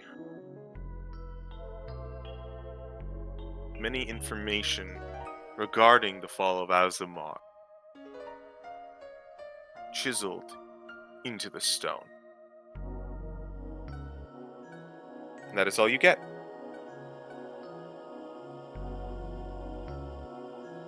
She'll relay that to the party. And Pesh and Shamir, since they're there. Mhm. Libra will be busy mostly writing notes for a little bit. Well, this ought to be interesting. Certainly a journey ahead of us. That's. So we'll have to be prepared, likely to go underground, and then there's a matter of finding the city first. Joe will look towards Shamir. Do any of these names ring any bells for you, then? You've heard of the Hall of Rainbows, at least as far as what was told to us. Cave system. I am unsure. There are cave systems around here, many that we could take you to, but narrowing it down would be the difficulty. Caves are one of the natural refuges from the sun, and both we humans and humanoids that seek the ever-present gift of shade, as well as dangerous animals and abominations that fear the light, can find place there. To search willy-nilly, it is dangerous but doable.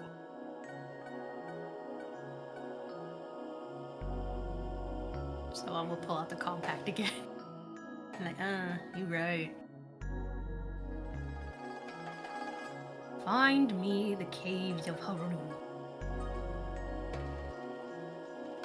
As you ask the cave, you spend one more charge to cast Find the Path. The blood on the mirror disappears, washing off into the sand below as it begins to swirl and coalesce into it before turning into a dust devil.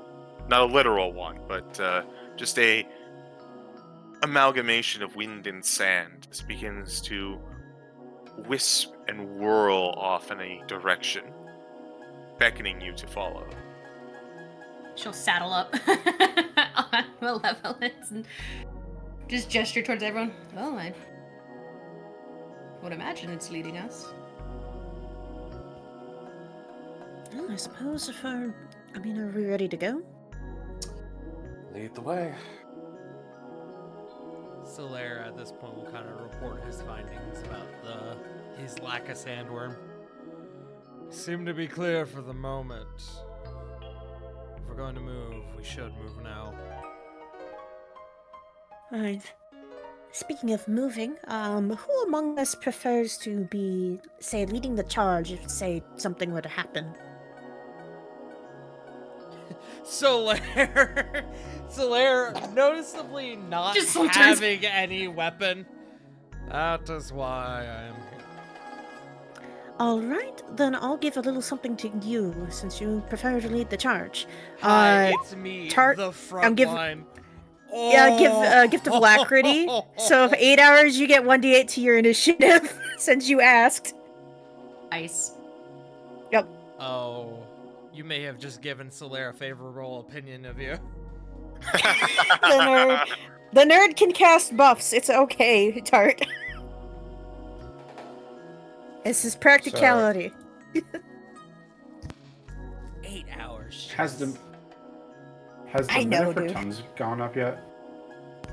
Has the what It's an gone up yet? hour. Oh, it's an hour? Tongues is an hour, yeah. Ah, It's not Okay. concentration either. that's Yeah. funny. Yeah, that's it's Um, funny. But yeah, no, she'll be willing to like recast tongues as needed, but like she's getting the impression a couple people here know sign language, so it might not be Yeah. that bad. I made a Yeah. slight change. I was gonna say, you might wanna sheet. save yourself. I'm gonna see if this works real quick. What were you saying, Jel? You might want to save your spell slot, especially if, like, since Nuffy knows sign language as well as Jill has an understanding. Oh, that's cool then. Yeah, Before we head out, though, Jill will look towards the golem. would you be willing to follow?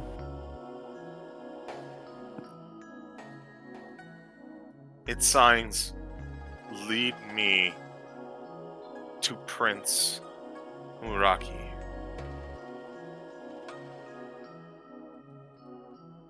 Very well. For my own safety and sanity, they'll kind of like get down on all fours as if, as I think Vash has seen. I don't think anybody else has seen Jill do their wild shape. Yes. Tart, I apologize, but it came up and I'm like, I can't say no to this. So Gel is going to shift into a giant flying spider. Oh, what? Why is it flying? I'm not even. Flying I don't even spider? hate it. I'm just confused. I was just hate it. talking about with Bun the other day of how at least God threw us a bone and didn't give spiders the ability to fly. And you fucking revoked that. Did you fucking pick the Circle of Ozzy for your druid? What the fuck? What do you mean this is an actual fucking creature? One, yes, actual fucking creature in the bestiary. Two, it's CR1, well within my limits. Oh my god, dude. So you've From horrified us Dungeon because of you the Mad can. Mage, no fucking wonder. 3 because I wanted to. Dungeon of the Mad Mage, that's where it's from. I'm so mad, dude. I know exactly what floor that motherfucker Oh. is on too. Yeah, please no picture. Please no picture. Please no. Please no. So, I'm requesting the for- marshmallow mode. for ease of travel, Gel's gonna shift into the giant flying spider. Granted, this version of it looks more like a gummy version of it, like a more candied version of it, except their mannequin is like in the core of it, still operating as if it's the animal.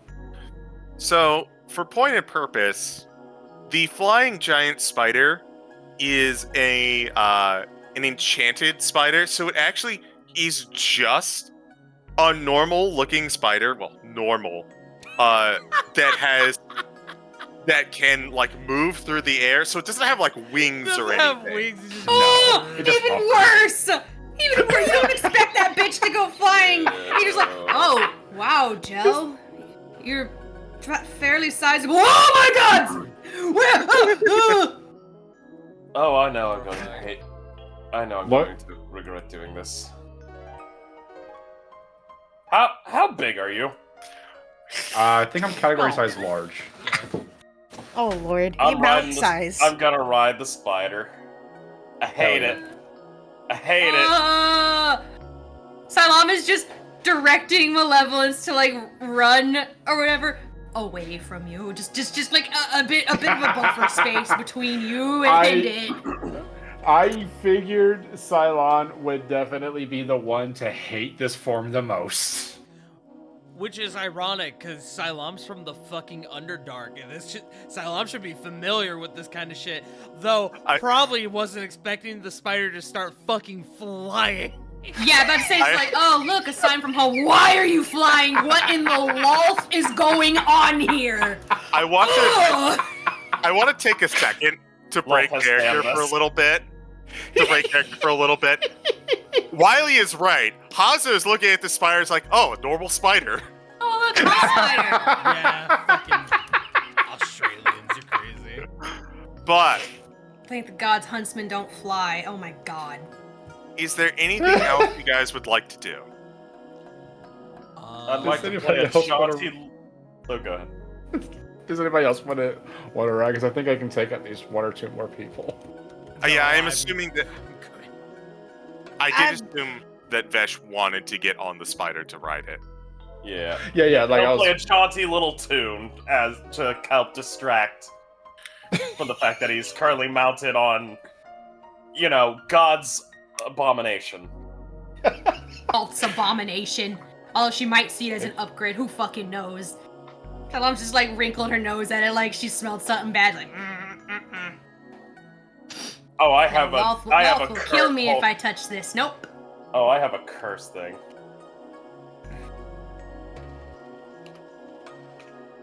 Trolley's Broly's abomination. I don't have anything that I want to do. I do have a quick question. Being the no, hold on. Brain did not function. Neffy is a tiefling. For the sake of a specific feature that I have, which I will message to you, CeeGee, I just want to know if Neffy would count as a fiend for the sake of this feature. Just because if we get into combat, it may matter. To I see. Neffy's benefit. No, Neffy counts as a humanoid. Okay. I figured that was going to be the case, but I figured I'd ask. Good clarification. But with that, as you have your guides to get you through the dangers of the deserts, your compass with your find the path, and a new traveling companion in your golem.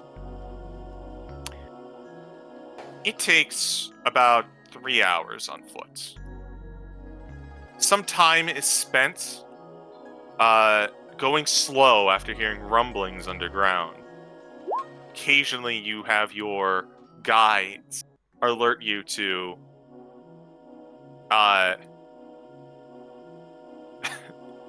as Neffy pulls out their broom and sits side saddle like what was it, Bewitched? That old show? Bewitched. Sabrina. Did Sabrina the Teenage Witch have a broom? They had a Hocus vacuum Pocus. cleaner. Ah, Kiki's Delivery Service. There you go. There we Yeah, go. that'll do it. That's a That's good the one. one. Thank you, Joe. As you have your companion, you're traveling.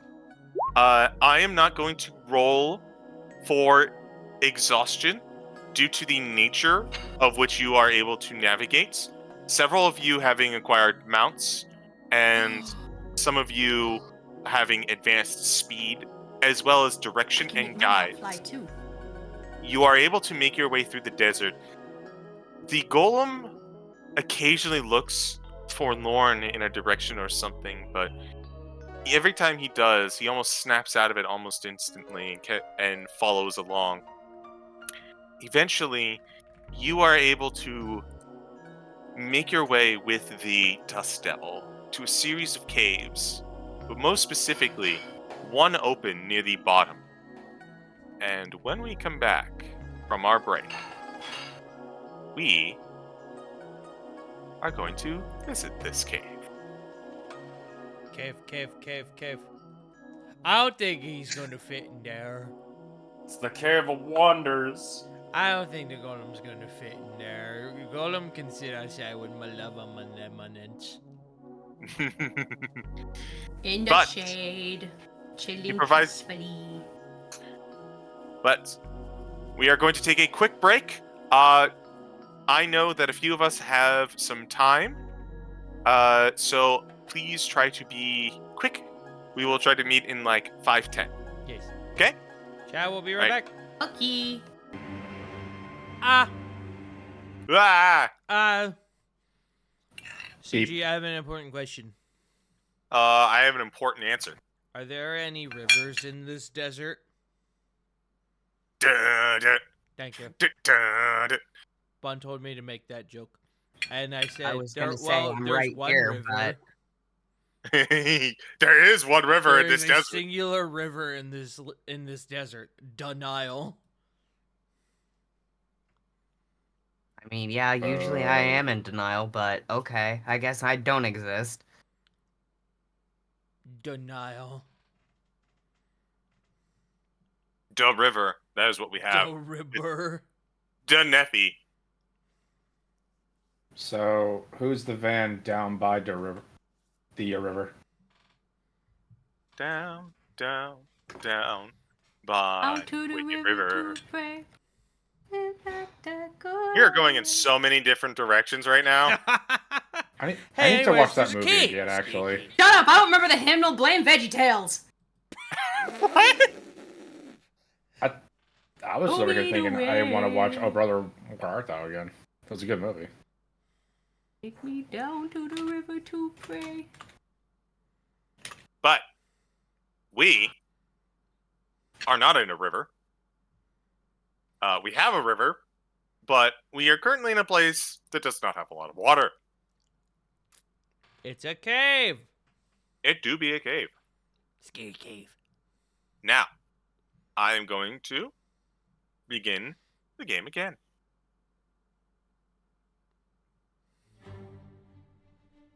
After several hours of travel, your spell of tongues is worn off, and the golem has ceased. It has still continued to sign, but with the exception of a few of you, you have a tough time understanding what it's saying, and it only seems to question when they are going to meet the prince now and again as you travel through the middle of the desert. However, as you approach the cave, what the dust devil seems to indicate as Haroon, which holds the Hall of Rainbows, the golem seems to perk up as though remembering something.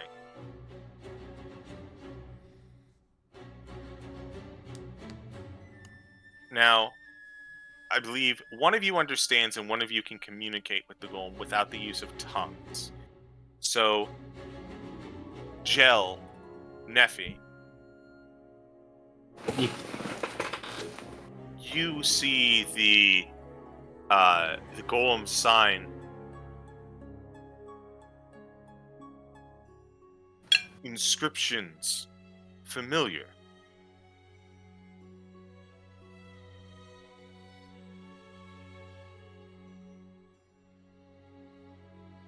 Neffy kind of looks around. Can I see the inscriptions? There appear to be some inscriptions on the left and right side of this entrance. Neffy will sign back. Do you know what they say?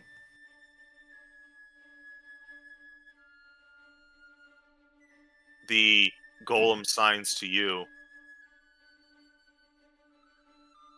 City of Haroon.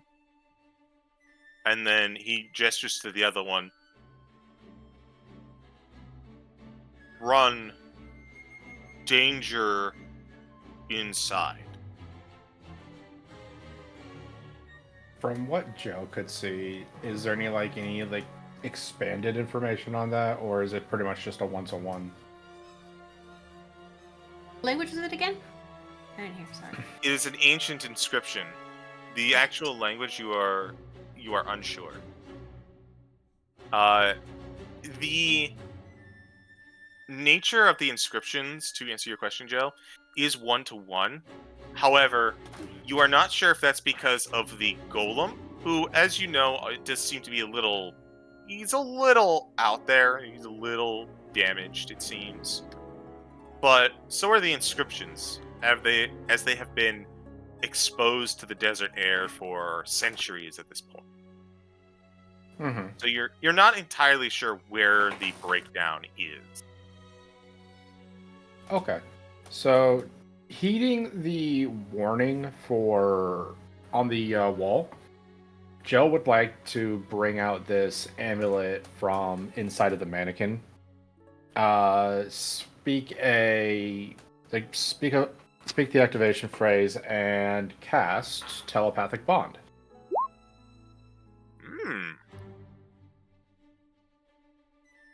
So, I believe everybody in the part. It's just everybody in the party that's with us, correct? Or what? Or did Shamir and Pesh follow as well?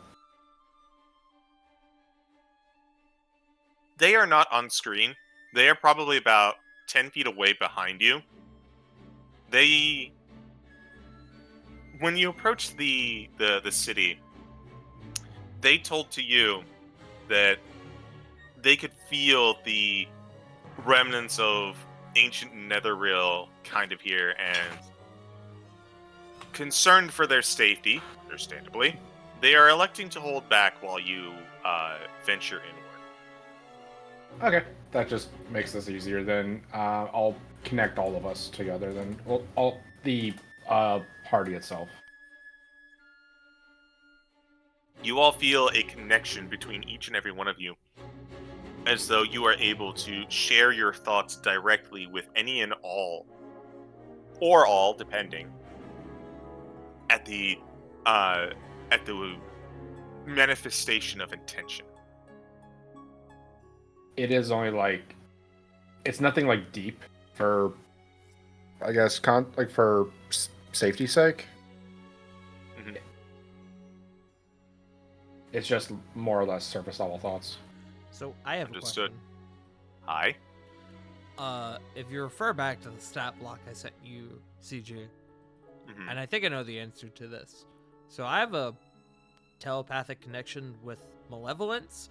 I assume malevolence is thus not included in this network. No. Okay. That is a different network. I figured. I just wanted to make sure.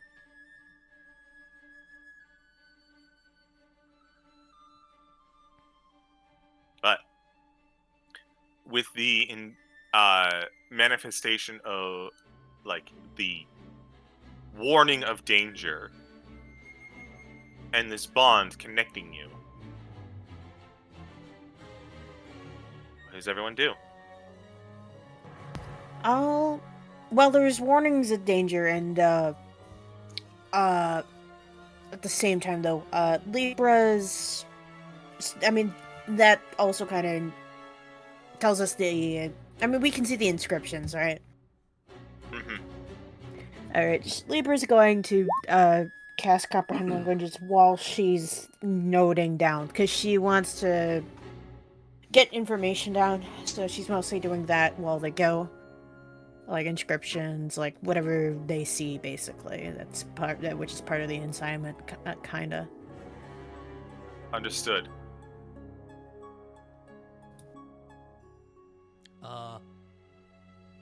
Unless anyone stops him, I think Solaire's gonna take a point.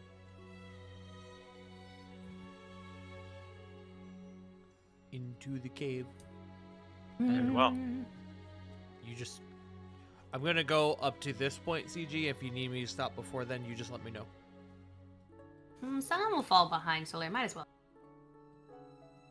Vesh will go in third.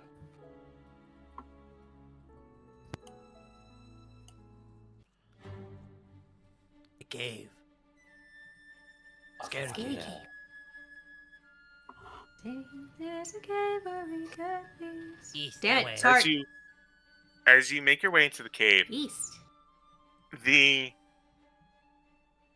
humanoid carvings along the entrance to the cave is disrupted as you make your way to this almost gravelly tunnel, and you can see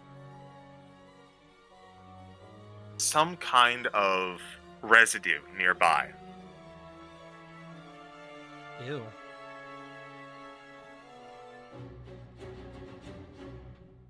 Can I make any sort of check to see if, at initial glance, I recognize what it is, or I can determine what it is? Sure, roll a history. Or not a history, I'm sorry. A nature. Just looking at the word Nature. history. No, I sure don't. So That smells awful. You ain't gonna fuck with it. Just assume it's worm poo or something, probably. yeah, Solaire will just Something kind of be poo. like, weird shit on the wall, Ugh. and I'm going to kind of come out to this point, and I'm going to look down that way, and then look down that way. The tunnels that you see to the left and right take a couple sharp turns in the bedrock foundation. As you kind of look to the right, the tips and ends Yeah. seems to have crumbled in upon themselves, sealing off.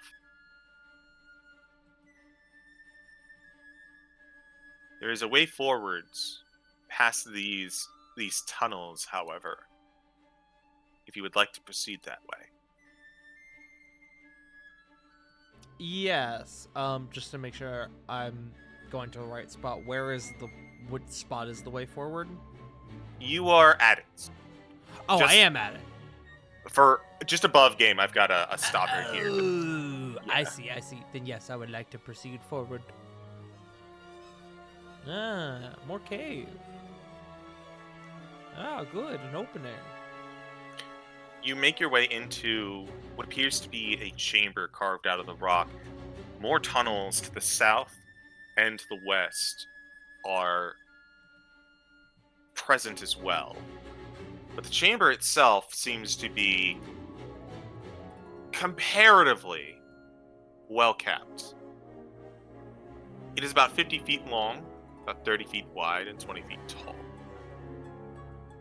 You can see, rather than inscriptions, what appear to be murals along the way.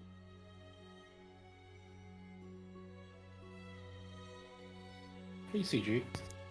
Yes.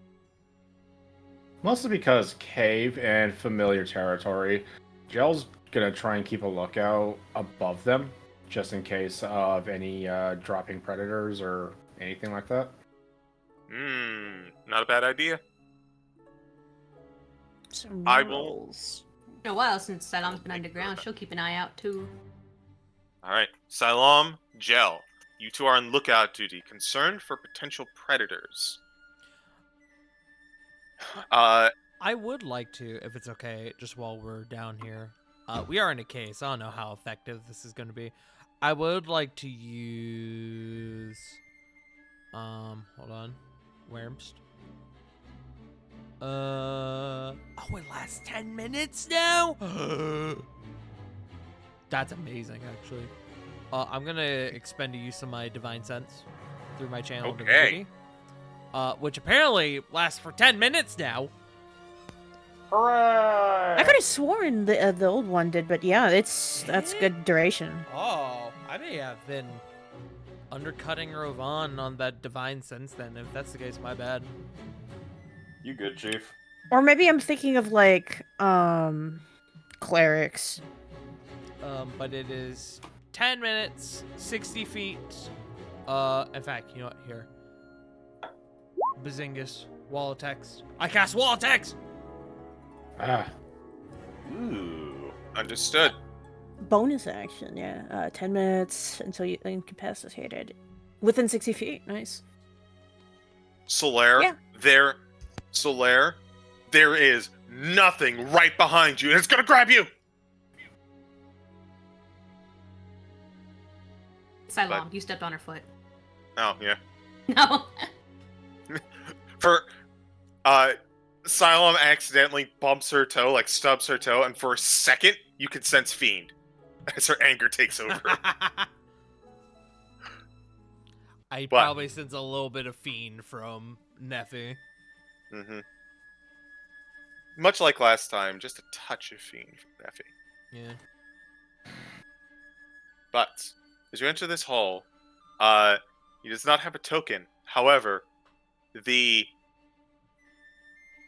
teenage boy, Pesh, barges in, excited as can be upon seeing that the rest of you made it inside, and just begins going, look at this, and this? Oh, what could this be? What is going on here? I'm gonna turn around and slap her hand over the kid's mouth There, Vash is and gonna just hold a up- finger to her lips.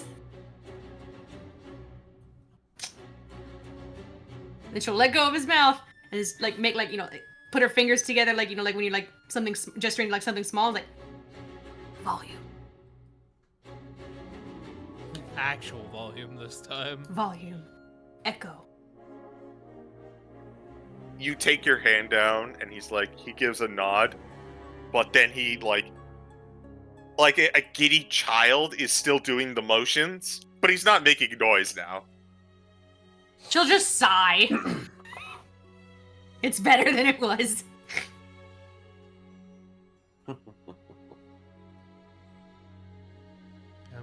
continue to move forward. Very well. We're schmoving. We're grooving. What are the murals look like? Yeah. Did I they will get change to in you. here? I will get to you in a second, Libra. Sure. Let's quickly knock out Solaire's sweep of the area. Okay. Tunnels that you see have suffered a similar fate as the one before. Sign of travel through here, but collapse as the ends of the tunnels continue forward. There appears to be more residue, similar to the stuff you saw before. Anyone who would like to can go ahead and roll nature. I'll also allow Solaire to do so again. Oh, sick. Hey, that's way 27. better. Yeah, Wow. Yeah. Hell yeah. 15. Look at Jill. 18. Look at Jill go. Gel. This makes sense. Mm-hmm. Oh, This- it's worm goo. No, it's not worm goo. Oh, okay. It's worm shit. Oh, let's go. Ooh! It's worm poo. No, Now, it's corrosive. I mean, most shit is, but It's like shampoo, but shittier. oh, So, this is stupid. The funny thing is, like, Jill, like puts like the mannequin's hand like on the wall just to try to assess it. Has like the gelatinous, like part of their gelatinous body come up from the finger to like get a bigger assessment on it. And it's like the finger just spits it back out. things are just shriveling up and spitting it out and just shaking. Like fucking Gary eating I the was food. Like just eating Yes! Gary's food, food, yes. eating Gary's food. Oh. Ew. Mind the walls. They're covered in disgusting. Damn it, J Frost beat me to the gift. Sorry, buddy. so for everyone who rolled a 16 or higher on their nature check, I would like a follow-up for an Arcana check. Ooh. Oh, I didn't. I mean, I guess I Really went should well not. above my roll. I huh? guess I should roll 9. nature then if we're No, doing that. Libra is busy with the murals. That's Okay. fair. 24! 17. Vesh and Gel, you would get this. Purple worms are well known for eating their prey whole. Moreover, you know that they are capable of dissolving their prey on the inside. But the reason that this is relevant is because of the danger that worms like these possess. Occasionally, when a worm eats an adventurer, the magical enchantments on their gear survive when they do not. Ooh. If you would like to dig into the shit, there might be something in there. Can I do something? Jesus help. Christ. What do I have? Can I do something to help? You can do something to do. Yeah, to help with digging and everything else. If you're going to Okay. be... Sorry? To make this easier, is everyone okay if we take 10 minutes for Jill to ritually cast Detect Magic? Oh, you were gonna do the exact same thing I was gonna do. Fuck yes, same brain! Yeah. Did you know I also forgot I have to detect magic? Wait, I can save you guys a spell slot. I have it at will. Woo! Oh, if it's at will, then Yeah, if you got it at will, then yeah. Yeah, Defeat. if it's at will, shit. Yeah, if it's at will. Sorry, everyone. Do it. Damn. It's me. If it's at will, like, If it saves if it's time. at will, I am. I mean, If it's at will, there's a way. Alright. And I have a way. Follow me. No. Cylon, That with was a your good casting shit. of Detect Magic, you do, in fact, feel some pings of magic within the shit. However, the refuse, although it is lining the walls, it is very much present on the ground, and it is quite the heap, I must say. Does it look gooey at least, or does it look solidified? It's solidified. Even worse! I regret mean- asking. I regret asking! Thank you! I mean, above game, Alright. Neffy There's- does yeah, have prestidigitation, so... There's some magic thank in there, God. alright. She just says, like, she's making the Tanjiro cringe face, just looking at the pile, like, oh, yeah, there's something in there, alright. Alright. Now, do you guys, I hear prestidigitation. Do you guys have anything else for digging through this? Could we use, like, a tool or something? Like a weapon to help dig through? I'm seeing if I have anything. You can. You may not want the tool anymore. Anyone with an explorer's pack have a shovel? I did not take the Explorer's Pack. I have a forgery kit and a disguise kit, I have an entertainer's and a pack. poisoner's kit. I can Where- poison the I- poo. Craft. I promise, by the way, while everyone's looking, I promise we will get to the murals, Princess Libra. It's We're- okay. Can I do have Eldritch an Blast explorer's the pack, by way. poo? No! What? Do not blast the poo! No, you're right. That would put it I anywhere. Libra. blast the poop. Purple. No, blasting the poo. Poo! Blasting purple worm poo. No, that's just a purple worm with a stomach virus. Yeah, you're right. Ugh. I don't have Okay. anything I can give to it. Sorry. Don't worry, Libra. We will get to you after we get through this shit. Shitty.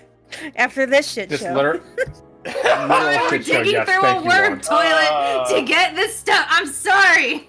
We're loot goblins. We're playing a game of craps here. Yes, So Jill. I do have an explorer's pack. Okay, so you should have a shovel. Yes. Yeah, and For Neffy, you have prestidigitation that will count essentially as using a shovel for the sake of simplicity. Anyone else? Can I use a rapier to help dig through it? No, that is a piercing tool. You are just going to at most stir it, and we all know that you are a shit stirrer. I'll add my prestidigitation in there too. Okay, that's another one. I will Anyone stand else? here and be. Nope, wait, I got Mage Hand. thank fuck. Hey! Okay, Forgot I had Mage Hand. so Dig through. with everything that you've done, that is 4 people, that is each going to require you about 5 minutes to sift through a pile per person. There are about 4 piles here, so it will take 5 minutes of each of your time for anyone who's contributing. If something were to happen in this period while you're searching, you might wind up being caught unawares. Is that okay? I'm okay with that. Unfortunate, but yes.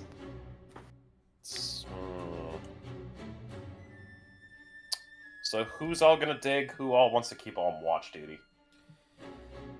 I think that's 4 of you digging and then 1 person watching. I think Solaire's on. No, never mind. He's doing it. I'm technically on watch duty because of my divine sense, but only for specific things. You- Realistically, though, my perception is only a +2, so Well, Mhm. you have to be. You volunteered for digging with mage hands. Yeah. I guess that's true. If that's the case, I will instead opt for watch duty to hold up my divine sense up, and then keep an eye out for stuff. All right. In that case, Vesh. I'm gonna hate this so goddamn much. I'll dig, but he's going to look at Neffy and go, "If you wouldn't mind, I'd like your prestidigitation afterwards." I can do that. Thank you. And while we're shit digging and Solaire's watching, Juan can do the murals. Correct. Eventually. While you are all digging, looking for loot, You don't. Pesh, not Vesh, it happens twice in this whole campaign, and Libra, you are reading the murals. murals themselves are almost entirely in almost entirely, what am I looking for? Picture by picture, but each of them does seem to have a caption below. There appear to be 6 murals here.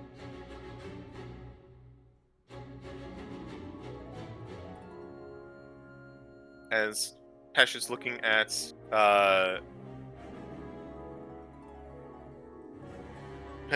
one of them, he goes, I can't make it out. I haven't seen this language before. That said, does that language look familiar to me, or is it even foreign to me? This is Regardless of comprehend language. This actually does seem familiar to you. This Oh. is not an inscription from a bygone era. This is a language spoken of today. Are you perhaps able to read Draconic? She actually is. Perfect. She's gonna... Her brows are going to furrow. Because that's unusual, but... She'll lay out her thoughts, though, in person. She'll relay that... Well, I believe Pesh was it, yes. You see, some languages, they often descend, they sort of fork off like branches on a tree. This is unusual. The fact that the script is Draconic from what I'm understanding, and I can actually make this out, which that is actually alarming. What is Draconic doing in a cave like this? And she'll begin to read, basically. The first mural shows 3 wizards wearing strange hats and using magic to bring life to a stone golem. Stone golem has a bright blue sapphire in its chest. Ancient script labels each wizard and a large inscription engraved below the scene. Wizards are named Abzin, Kalen, and Sharissa. The inscription reads, "Here the consortium of 3 creates the Sapphire Sentinel." And I'm going to copy this, and I'm going to put it in Discord, in the Alkazaar's Appendix channel. Thank you. Yeah, because she is thoroughly taking notes throughout this. The next mural illustrates 3 wizards in odd hats, presenting a stone golem to a young man dressed in royal finery. One of the wizards embeds a sapphire shard in the right palm of the young man. Ancient script labels the young man. A larger inscription is engraved below the scene. The name translates to Prince Homuraki of Azuban. The inscription reads, "Here the Sapphire Sentinel is bound to the wizard Prince Homuraki of Azuban."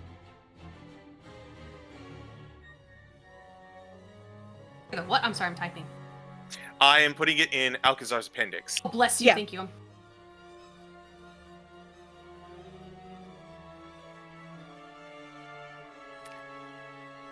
This is him. It's Prince Hamukai. It seems he was... Hamukai. He was given a sapphire shard. I'm sure it's going to explain it, but it seems that might be the key to, or his bound to the golem, considering that it was Hamukai whose name awoke the golem again, and who's, well, awoken by that name in the past. It's likely they bound it. And that sapphire is unusual. I had to look at it, but this is quite ancient, and she'll keep going over it onto the 3rd mural. The next mural shows the golem and the prince placing a golden cylinder inside a vault with stars in it. A beam of blue light emerges from a gem in the golem's chest. There's a large inscription engraved below. Here, by Hamukai's command, the Sapphire Sentinel unlocks the Vault of Stars to hide and protect the Nether Scroll.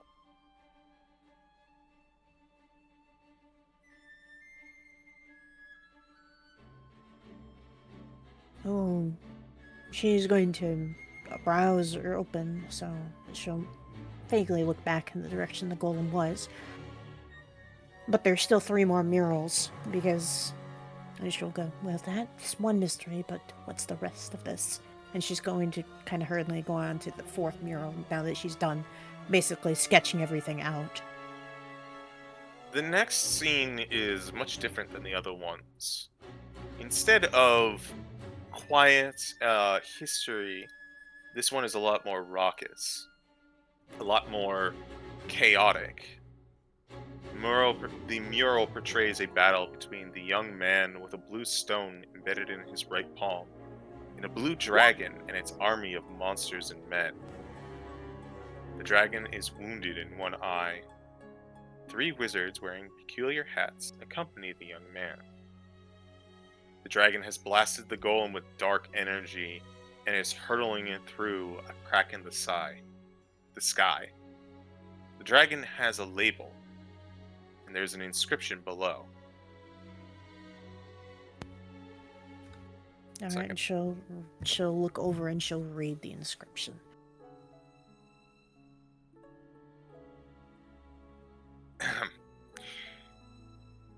The inscription says, "Here the Sapphire Sentinel is destroyed in the terrible battle against the dragon Krishka, who curses Hamukai." Oh no. And she'll be writing down names. Zixo Krishka. It was a dragon. Oh, a poor prince, a poor golem. But it says destroyed. But that golem out there. But that's only the 4th mural. There's 2 more. So she's going to move on to the 5th now to see what that tells her. Moving on to the 5th of 6 murals. This mural shows the young man being entombed in a sarcophagus, along with a golden cylinder inscribed with symbols. 3 wizards with unique hats cast a spell on the young man, whose eyes are closed. Mourners crowd all around. Small labels identify the figures, and there's an inscription below. Labels translate as Prince Hamukai of Azumar and the 3 wizards Absin, Kalin, and Sharissa. The inscription reads, "Here Hamukai enters the eternal sleep to avert the dragon's curse, sealed in slumber with the Nether Scroll."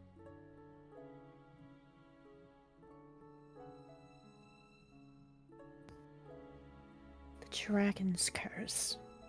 That was a blue dragon.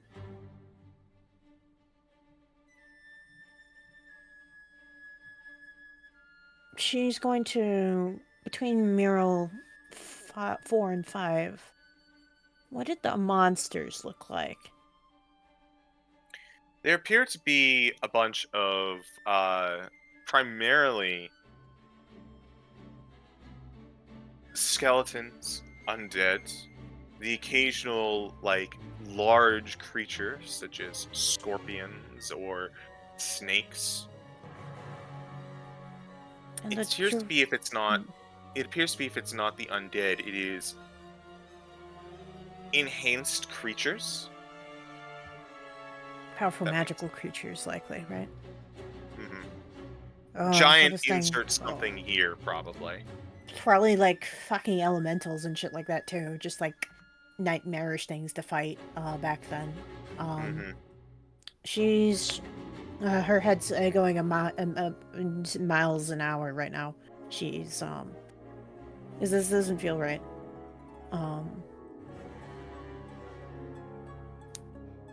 And let's see, the dragon. It was described as blue though, but she's gonna go to the last mural.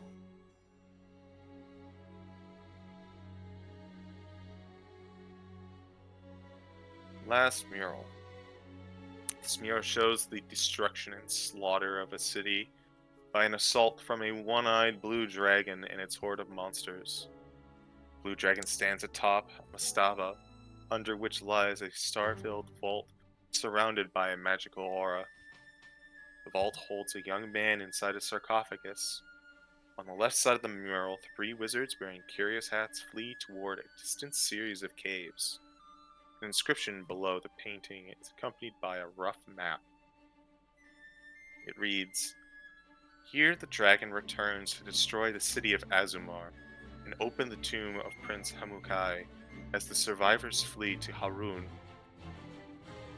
A crude map shows a location in the middle of the deserts. It includes 2, in fact. One detailing Harun where you are, and one that seems to be bringing towards Azumar.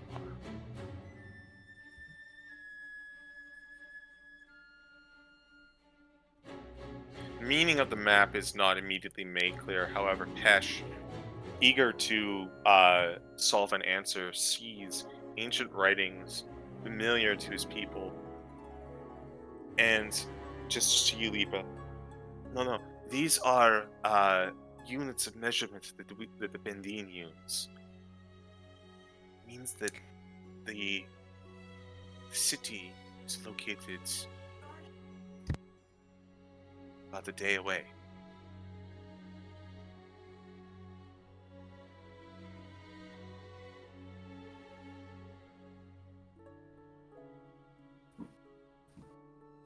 Sorry, someone started yelling. I missed the last 30 seconds of that. So it was he was describing units of measurement. And it says that the city of Azumar is about a day's travel away.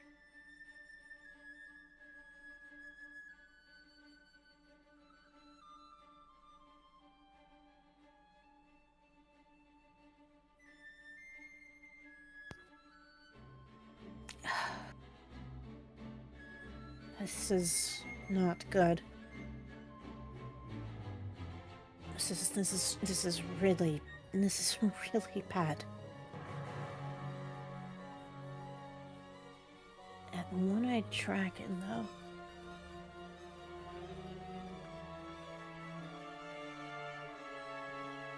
What do you mean? Well, I'm not sure how much of the mural you could make out, but the story's quite straightforward. Dragons like that, blue ones are known for having more of a kind of a cruel disposition. Although, something about this just give me seeing a bad feeling, like kind of reminds me of one of my earlier adventures, before I came to Faerun, that is. I'll have to share this with the others, though. Thank you, though, Pesh. This is... it's quite a lot. It's quite a story. But it seems we'll be needing to head our way there. And it seems, most likely, that the caves and the process to get there is going to be from here to Azumar.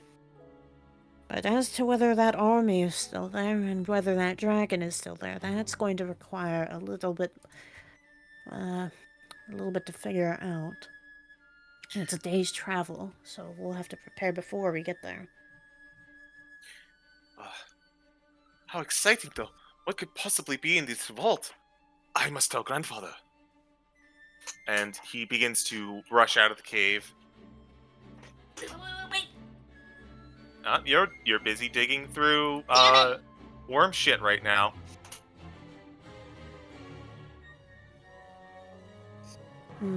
Libra's going to, now that she's done with that,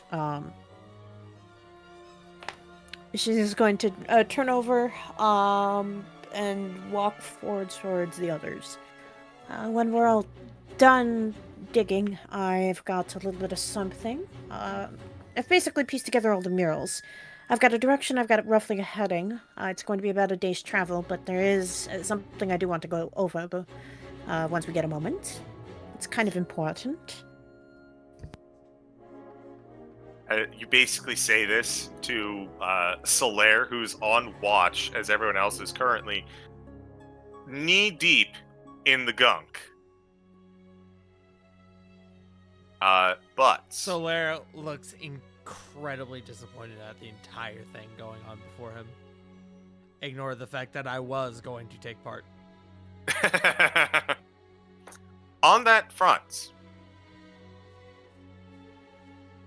you are able to all recover the worm dung treasures, gross as they are. First, you find 2 non-magic items, a pair of fire opals worth 1,000 gold each. Ooh. Next, you have a shield. It pings magical. After that, you find a full plate mail, and there appears to be some very intricate rune carvings on it.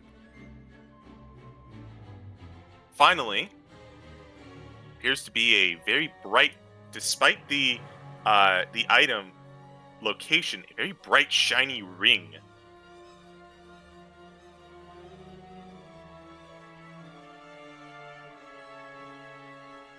I assume we're. Is it also ping magic? Yes. Can I use what- detect magic on those two? In a minute? Detect magic is what brought you to them. Oh yeah. Well, Yeah, I just didn't it's know if I could identify identified. the school. It is nebulous magic. I see. But I believe you were saying something, Gel. Yeah, I was gonna say. I assume like everybody who could use prestidigitation is just like like just slamming it with Spritzing it as much as possible. Yep. Gel Power can help washing. with a little bit Yeah. with power wash simulator. Gel can help a little bit with Druidcraft, since can get some at least a little minor like stench effect on there. Understood. Who got identify? Not me. Not me. I was hoping Libra would. I was about to say, She I'm looking at she one. does. Yeah, she can do that. Thank you. It'll let's see, do I have it on me as I'd have to ritual for that. Tell you what, as your DM, why don't we hold off on that for a bit? Yeah. I was about to ask. Cause there was one thing she wanted to do on the other than but we'll see. Because she has something she wants to bring up to the party. Real quick. Talon's got a bag of holding. You just want to chuck everything in there, and then we can identify it later. I mean, that's probably basically part of our spoils. So Yeah. Mhm. Real quick. it, yeah. Just because it never came up. CeeGee, did you ever want me to roll a perception check since I'm on watch? Absolutely. Okay. Yeah, that's the other important thing. 21. And then, of course, my divine sense is up for however long the 10 minutes lasts in here. Noted. Continue with your thing, Libra. We will come back to that 21 perception later. No, it's like, it's basically, she's just kind of waiting for everyone to, basically be done digging, because she had a question for the group.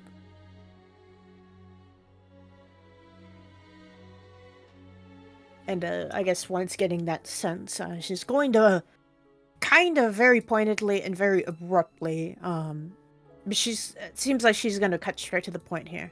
Among those of us here,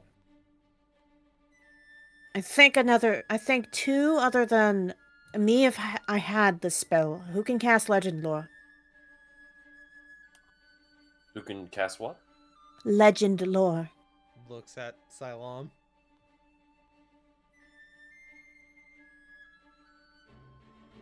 What? mirror. If possible, I'd like you to, and she's going to write out. I was able to pull the name of a dragon that was involved in not only the possible sealing of the scroll, but a dragon that may very well still be there, waiting. Its name is Zixokrishka. Ooh, let's see what Fucking they know. dragon names. Yeah, I know. Fucking dragon Fucking names. Big Z. Tell me about it. Big Zed. Continue. No, she'll cast a. Did you want legend lore on this one or find the path? I only got one. You gotta choose. Legend lore. She's asking for legend lore because she wants to know Legend about lore this it dragon. is. About the dragon. About the Legend. Dargan. Legend lore is cast. How long does that cast take? 10 minutes. 10 Okay. minutes. Okay. And I guess in that time she'll begin to exposition as cantrip. So she's Exposition cast basically cantrip. So she's basically and then she'll basically at the end relay, the reason that I am asking about this dragon is because I am very suspicious about its capabilities and the fact that there may or may not be undead involved. And that little one eye of its. It seems it was wounded, but still, I want to know exactly what we're dealing with. As for the Nether Scroll, doomed with the Sleeping Prince, who... She's trying to think. Because if the prince has it and that sarcophagus is sealed, that means a few things. One, that that curse may not be alleviated, and I don't know that breaking him out of the sarcophagus to get the Nether Scroll won't also mean, well, very badly for the prince. Potentially even badly for the Nether Scroll, but I don't know, because I don't know what that dragon cast on him. But if we know what the dragon is, we might get an idea. Two, it also means that without the golem, we're abruptly, very factually, we are not getting the Nether Scroll. The Vault of Stars that is described in these murals seems to be the actual resting place, as well as the final battlegrounds. So we need to get there. Pesh, who has apparently gone out to Phil's grandfather, he was able to relay that his people, the measurements on the mural that he was able to relay to me, entail that we are expected to travel a day away. So the city of Azamar is where we are going, and there are tombs, there are pathways from the city of Azamar to Haru, since the survivors had to flee underground. How are we supposed to get the golems through that narrow gap then? Well, perhaps I as well get some, but we'll figure out once we get out of here. It's that damn dragon. In the meantime, were you able to find anything over here? Like, I know my reading is terribly boring, but... Well, I would have joined you, but everyone seemed eager to search, and I'm unfortunately a follower. Oh, Jill succumbed to peer pressure. Part of my Well, flaw. many hands Part make of my light work, flaws, so I'm an I do enabler. not believe you. Many hands make light work, so...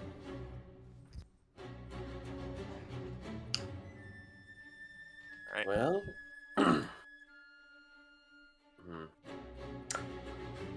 if we can't bring the golem in here, maybe we could bring the images out there.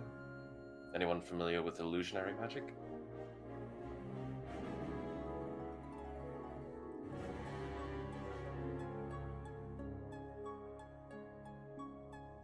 A tumbleweed rolls by. Well, I do have minor illusion. That'll save us Okay. quite a bit, because I only know major image. Right, and the golem's likely going to, it's kind of, it's an interesting thing with memory. I mean, I'm sure you all know how, memory, sometimes if you get something familiar, like a smell or just a part of a memory. If you can trigger the memory, you can potentially awaken more of it. So ideally, maybe the golem can also help us find our way in a better direction. There's this poor thing keeps looking off in a certain direction. I wonder if it's still thinking about its master, because it does want to find the prince. Can we tell if it was looking back where we found it, or is it looking in a different direction? Kind of just off into the distance, I think, right? Just kind of forlorn. Sorry, can you repeat that? Could we tell what direction he was looking in? Like, was it the direction we found him, or is he just looking off a complete, like, say we found him in the west, is he looking east, or is he, like... He was just kind of looking somewhere. Oh, okay. He's just looking for a sign. Wherever we're facing, he's just looking elsewhere. Yeah. He just wants to be reunited with his prince. Okay.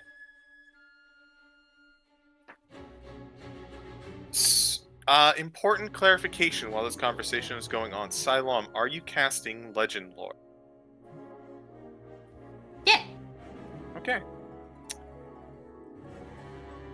As Siloam goes to begin casting Legend Lore, Solaire, Hey. that 21 perception means that you are very acutely aware of a rumbling on your feet.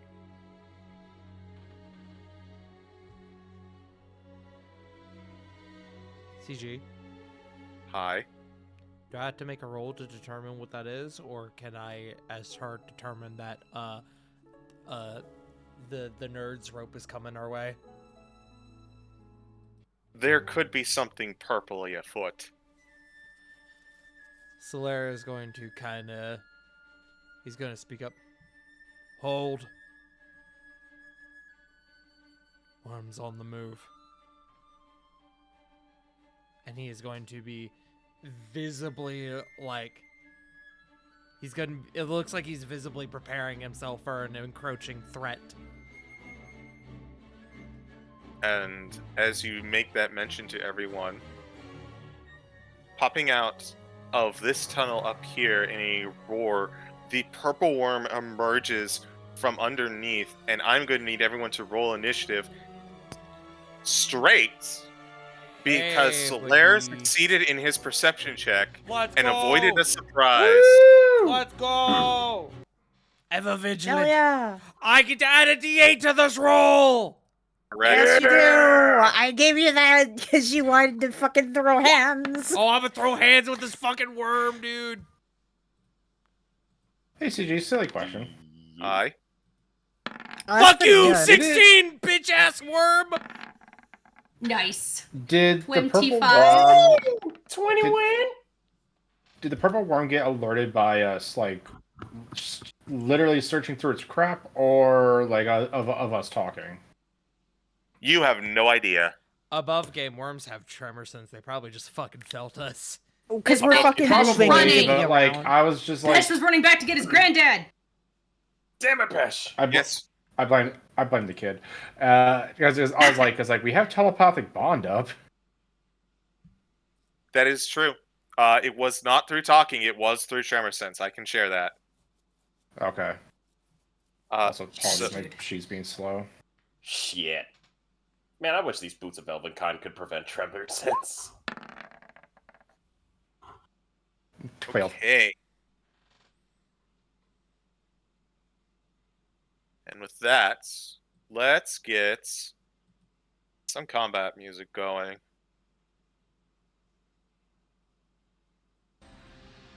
No. No, we're gonna go with the first one. Siloam, you are up.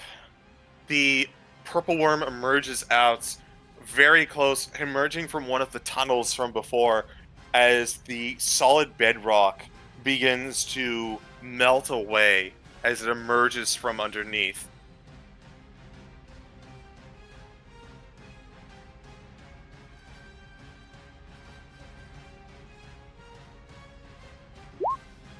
And allow me, now that it no longer serves a purpose,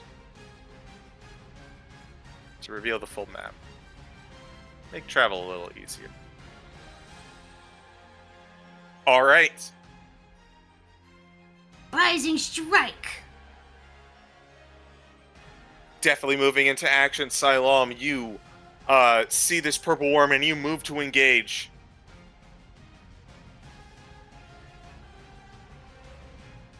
Hold on.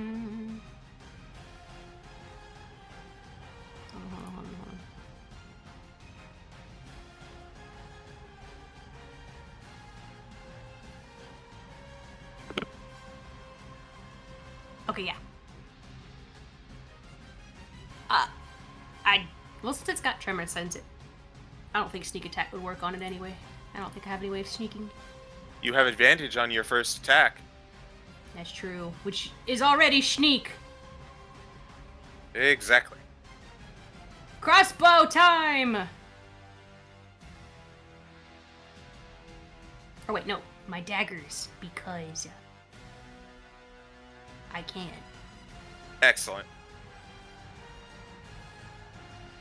So just the first dagger, right? Or since the same attack, is it 2, or? You should roll your just a dagger attack with advantage. Okay, that's what I thought. 12. 12, unfortunately, will not hit. I hate you. Roll 20 did have it out for you. Yeah, gave me great, and then fucked me on the surprise strike. That's fine. I'm just seeing if I have anything bonus action real quick.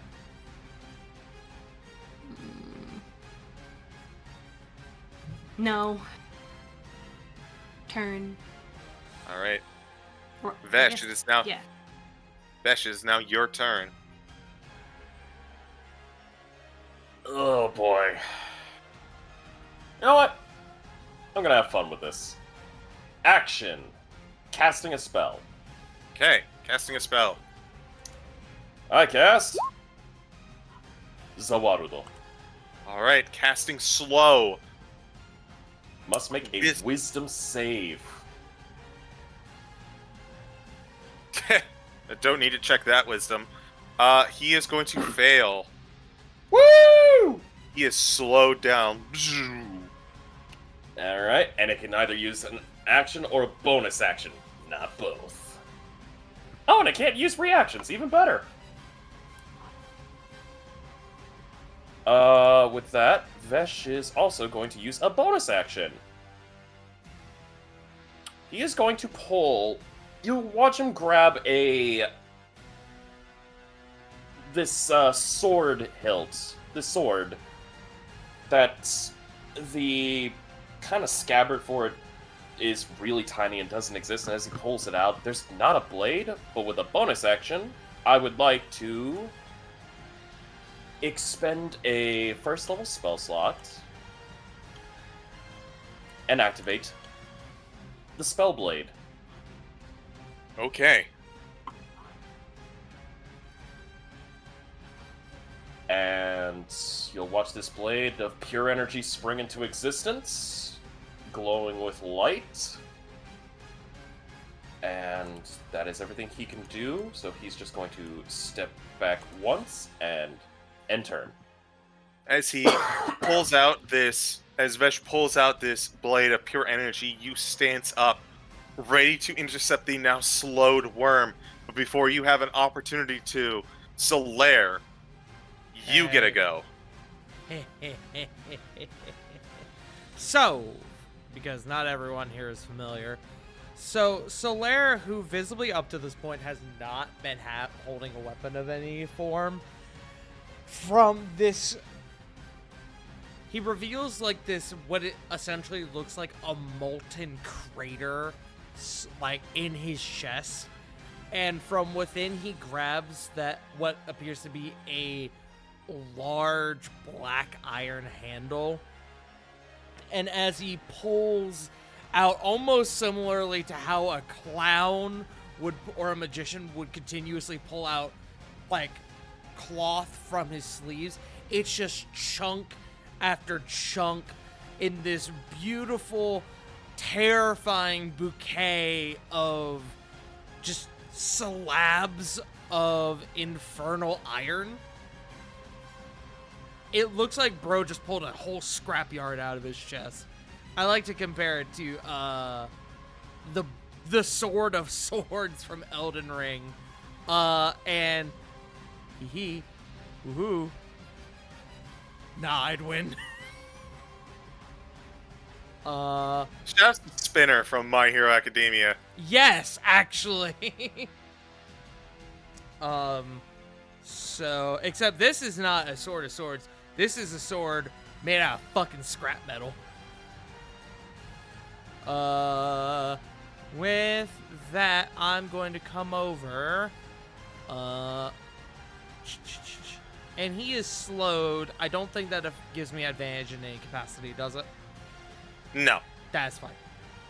I am going to...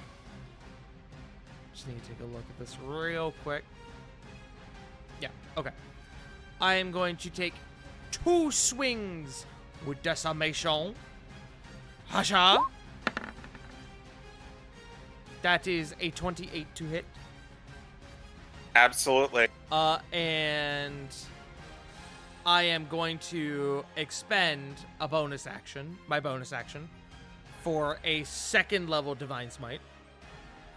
Mm-hmm. And I'm about to do some big ouchies. A moment. We love big ouchies in this house. So that is 16 slashing, 4 radiant from my radiant strikes.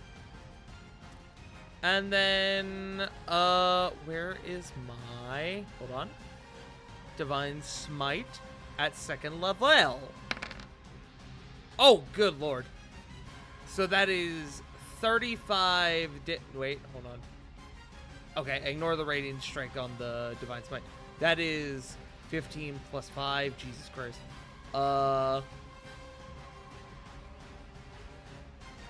That is 40 damage total on the first strike. And then I'm gonna do it again. Ha! 20 to hit? A 20 will hit. Ha!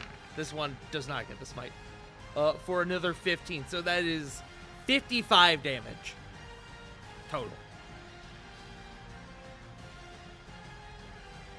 As I whack his bunkus.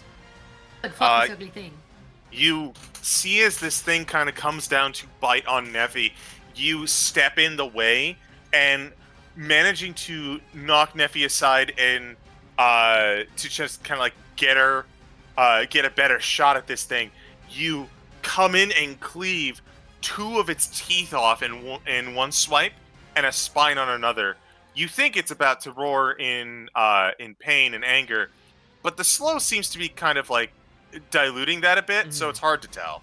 I am going to, because I forgot I can do this, if you'll allow. I would like to invoke my Savage Attacker on the 2nd strike. Alright, go for it. I assume you don't want to reroll the Radiant Strike, just the base damage, correct? Correct. Just give me another 2d6 roll. That so is an additional 6. That was very noted. much worth using. That's action, that's movement, that's bonus action. That's my turn. It's now time for the worm. The worm is slowed.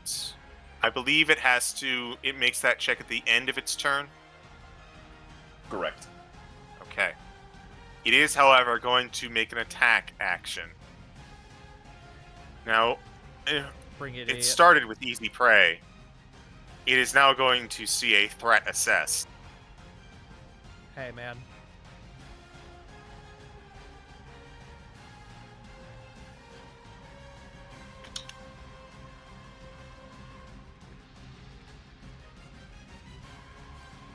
That... Hold on. I have to do math.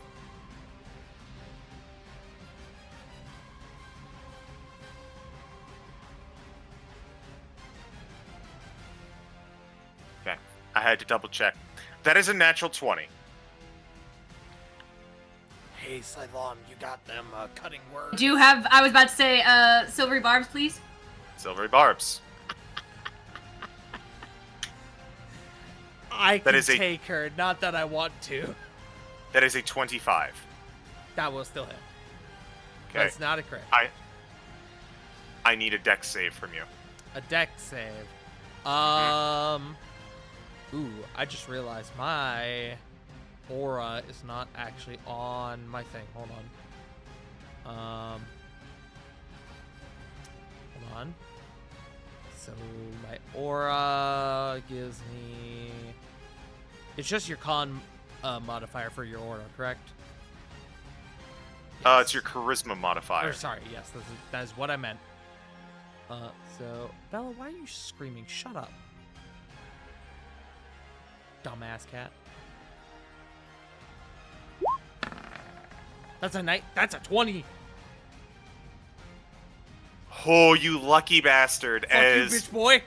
it goes to bite down on you, and it grabs your arm, and you feel a strong pain going inside and all the way up it. You are going to take.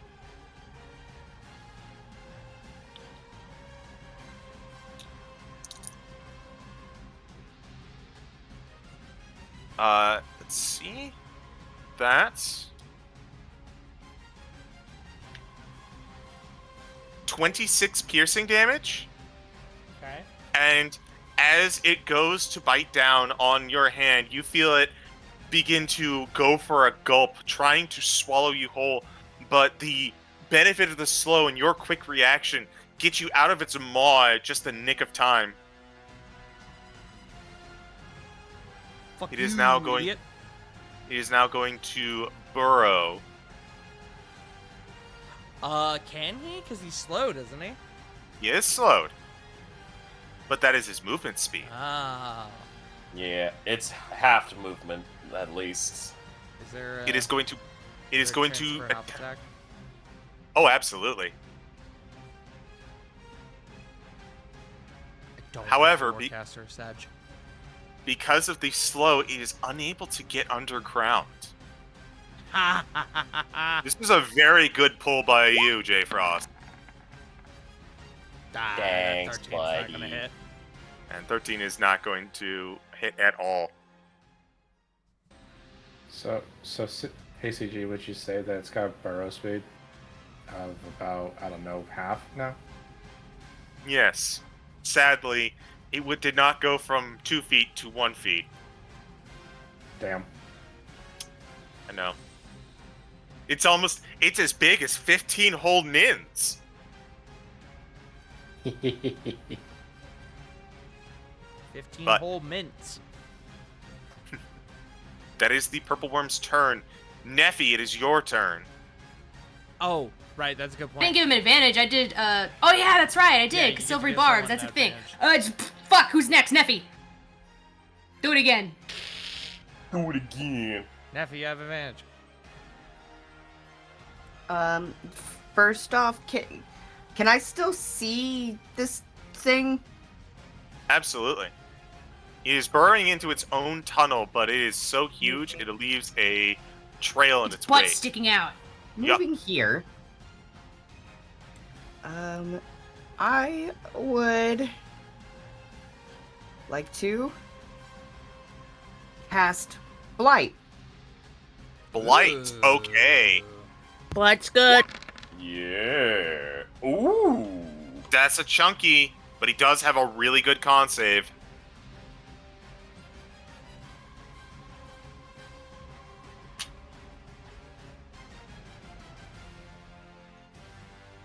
That is exactly 17. Are you sure 17 is your DC? It should be. I feel like it should be higher. Let me double check. 17 is my DC. And you're not a full spellcaster. You're part of one, but If Neffy's casting stat is maxed out, it would be like 18 at this Yeah. Maybe That's forgot to. I'm just double checking because Roll20 has been doing this every once in a while. It does seem like it is 17. Unfortunately, it is going to pass. So it is going to take half, but 17 still hurts. Roll me a d20. Hey, CeeGee, just real quick, because I caught this and I just want to make mention of it before we get too far along. Uh-huh. When I miss that op attack, he still takes 4 damage. I will add that in now. Thank you, Graves, my So beloved. 21 total. Neffy, D20, please. 12. 12. Your wild magic is contained. Let's go. Is that your turn? That will be my turn for now. Not getting caught in the fireball in this small space. Let's go. Oh, you think that's what would roll? Gel, it is your turn.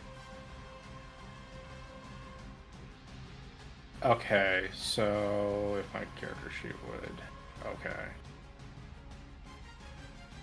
First thing I'm going to do is I'm going to use my action to do my symbiotic entity. So everyone will pretty much just see a bunch of like bioluminescent spores just coming out of the tree staff that Gel has.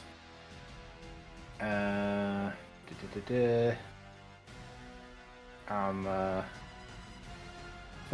10, 15. I'm going to wild shape. Shit, hang on. Where'd you go? There you are. Sorry, I'm trying to find a stat block. You have a climb feat as you gotta give a climb speed as well. Awesome. Okay, so he's gonna turn back into that flying spider and just kind of crawl along the tunnel, and that will have to be turned. All right, turning yourself into a spider, you are able to navigate these tunnels to the same deftness of this worm. Though it can make new tunnels, you are much more agile within them.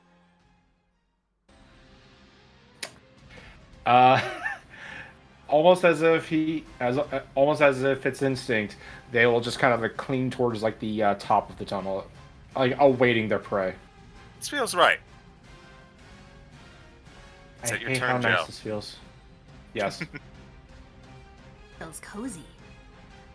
Libra, it is your turn. Can I eat the worm? Really, it's already okay. Oh, I need to roll for it's slow. I was about to say, yeah, because if it's Yeah. What is Fail. your 18. 18? Yes. You suck. You're bad, dude. That's a 20. Sorry, he rolled pretty well on that save. Eh.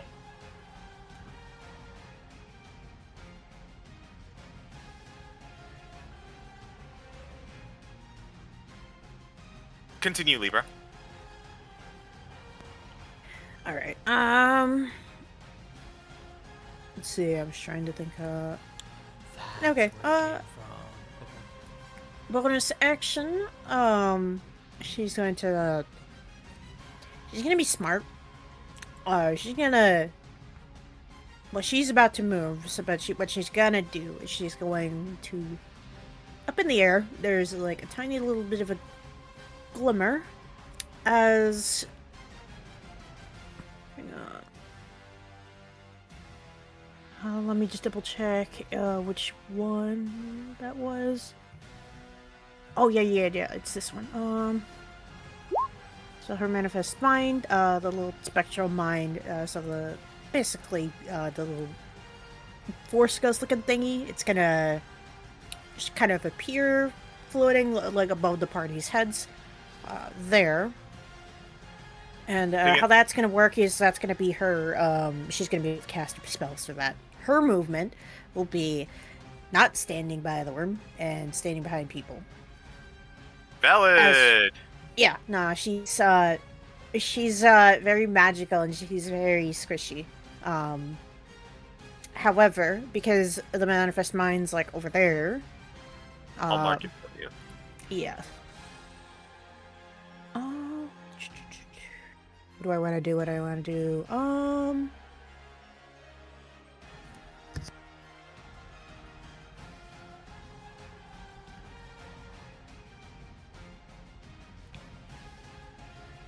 Oh, I know what I want to do. Okay. So the little spectral mind, being able to see the worm now. Libra behind Salem seems to be in the middle of casting, but whatever the magic is, it doesn't appear through her. and instead it starts directing through the spectral mine. As I'd like to cast Eye Bite, and I want Hell to yeah. I want to try to give it the sickened condition, and it has to make a DC 21 spell save. Ooh, okay. Sickly. Wisdom save. I'm not sure he can make. No, he can make that. It's just. That's a 21 God. though. Yeah, It's an 18. that will not make it. So No. now it has the poison condition. He is poisoned. As the Wait. the little spectral mine, this tiny little thin spirit looks like an older woman. She kind of starts glaring at it as what looks like almost like dark script kind of like hovers around her, and there's the very distinct sound of what sounds like angry writing as the effect takes hold. And that will be turned for me. Just the sound now- of this cacophony of scribbling, like someone gone mad in isolation, like an Alan Wake horror story seems to affect this purple worm, causing it to appear more pale and begin to gurgle up some acid from its gullet. Did you say Alan Wick? Alan No, I said Wake. Alan Wake. Oh, I was like Alan Wick and John Wick. Nice. That would be the most lethal writing combination ever. Hell yeah. Silam, top the turn order.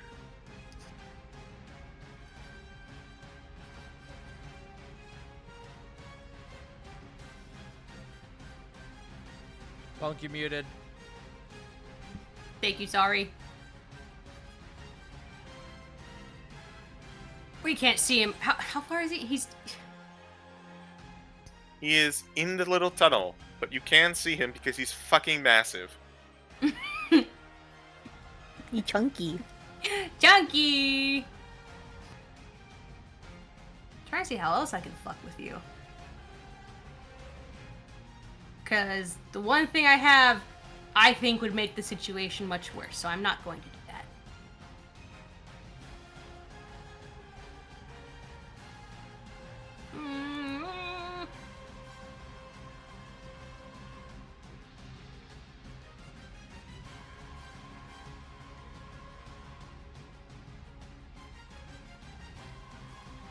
Can a worm go prone?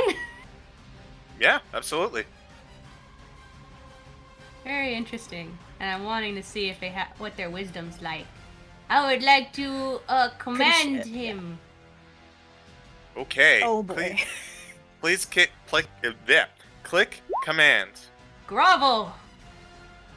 Or rather, halt, actually. I lied. Halt. Halt's pretty good.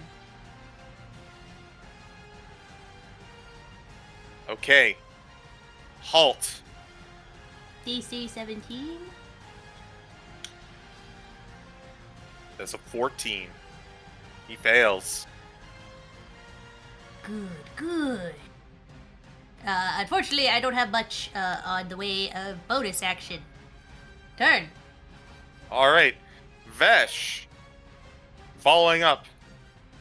As this command seeps into the purple worm, giving you and your allies an opening. What do you do? Well, seeing as how we got a chance. 5, 10, 15, 20. I'm a poke him in the butt! Alright, poke him in the butt.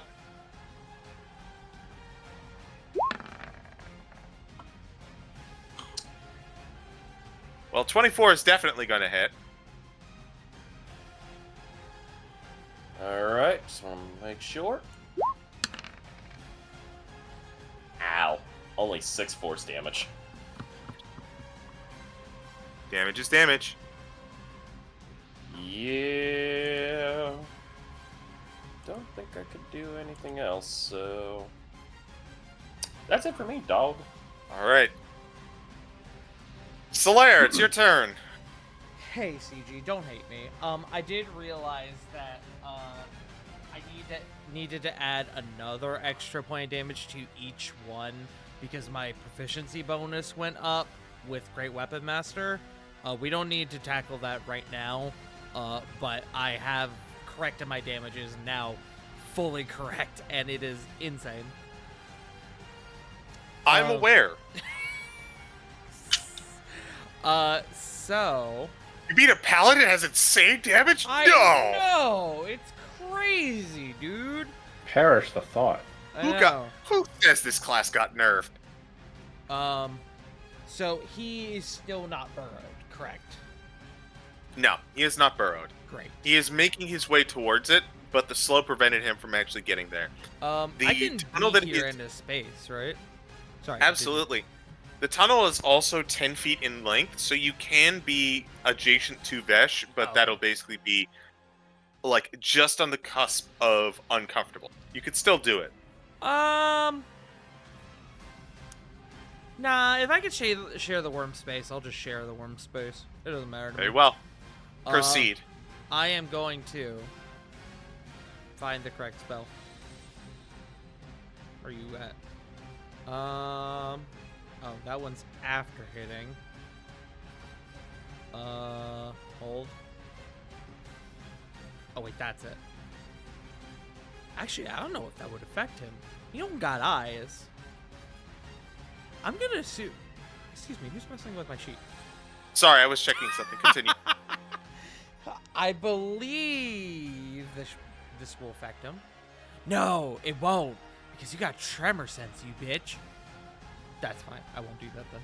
What about this one?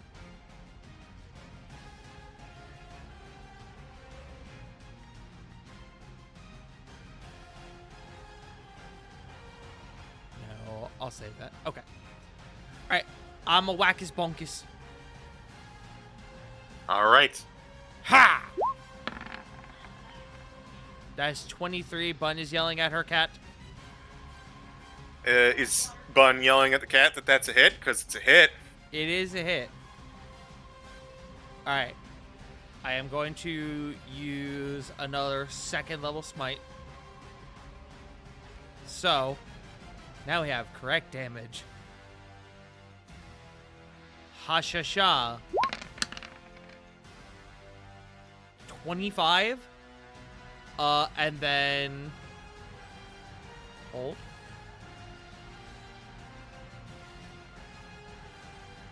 Sorry, level 2, not level 3. So... Jesus, 8 on the fucking Radiant Strike on that one. So, 25 plus 11, 36. And then second one. Ha-sha-sha.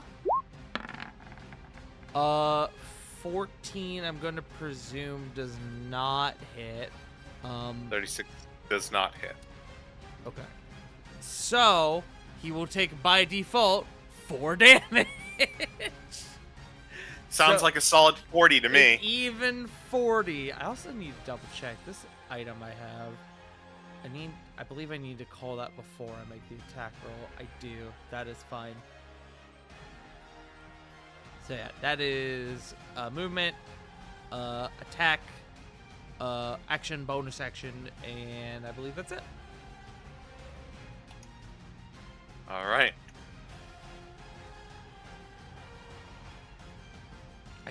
I'm now realizing I should have done Booming Blade because he's trying to leave, but it's fine. This is now the Purple Worm's turn.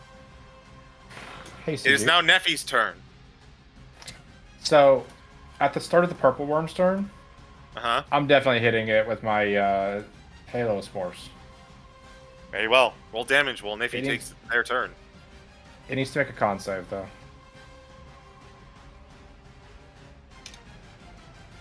23. That passes. So they get... Oh, wait, that should be 2. Hang on. I think it's Save or Suck. I think you're right.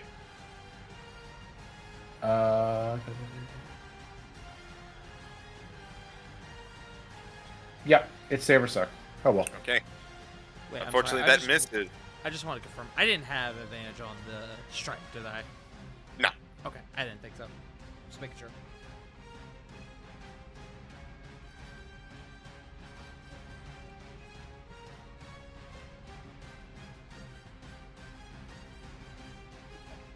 You got this, Sniffy. I will cast Magic Missile.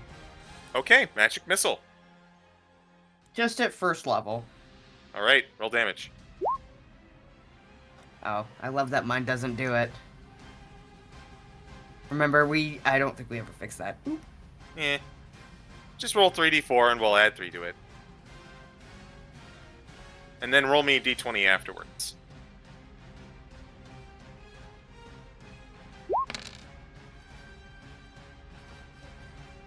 Love the 2 ones. All right, 8 damage. And then a d20. 5. No wild magic surge. Is that your turn? That is my turn. Very well. Gel, it is your turn. Okay, so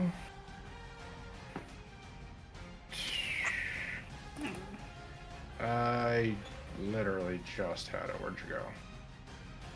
There you go. I am going to go up to the thing and I'm gonna bite it. Bite it. You're gonna bite it.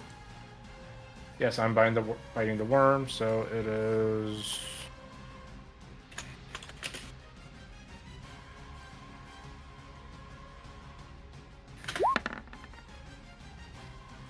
Uh, 21. 821 will hit. All right, this is stupid. This is going to be a lot of dice. Give me a second. I'm excited for this. So it's 1d8 plus 3. It does need to make a DC 11 con save, though.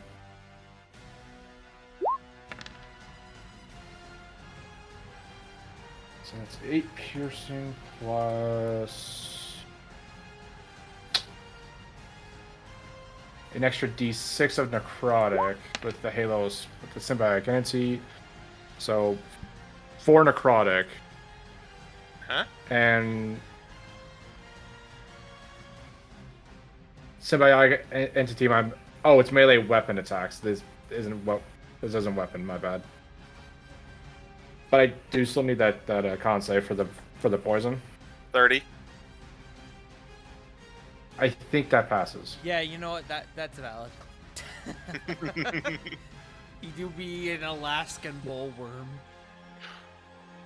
Might be the one thing he's really good at.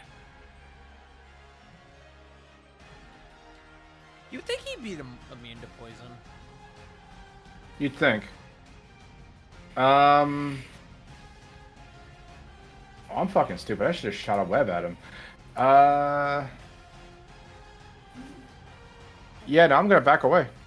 Gonna go right back away from this thing. Valid. You do not leave a space, so unfortunately he cannot make an op attack.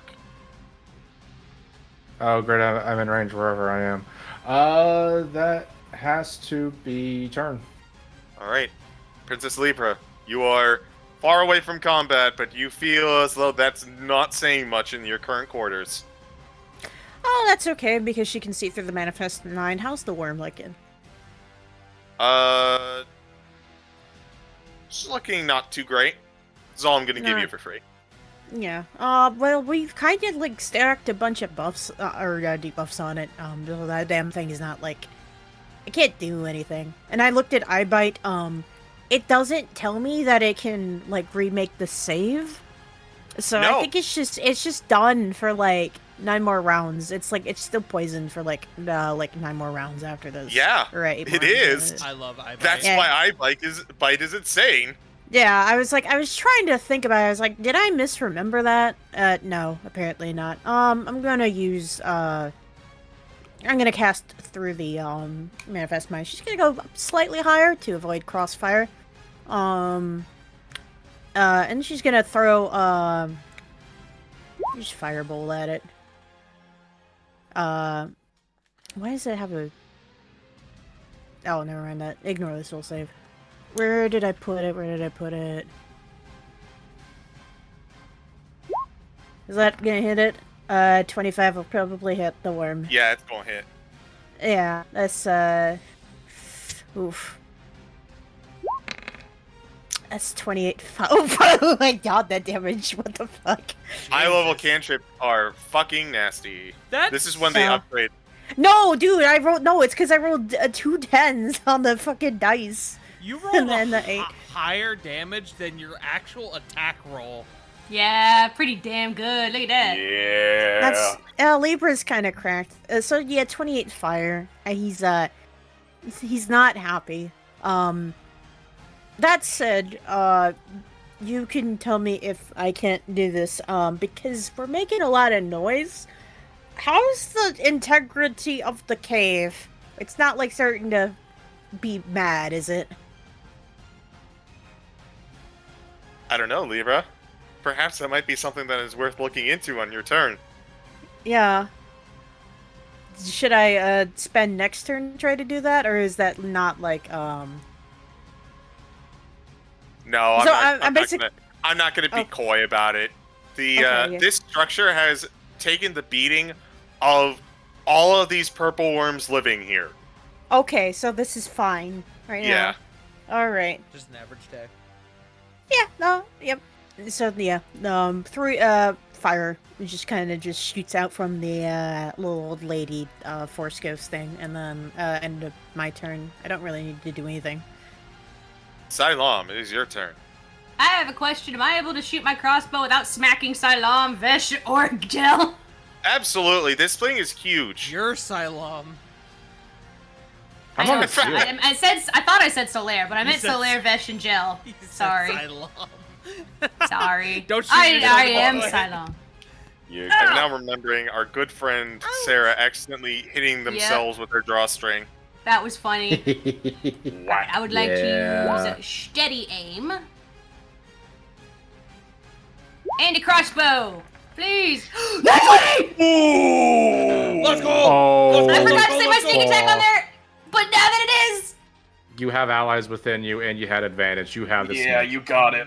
Yep. Oh, this is gonna be nasty. 18.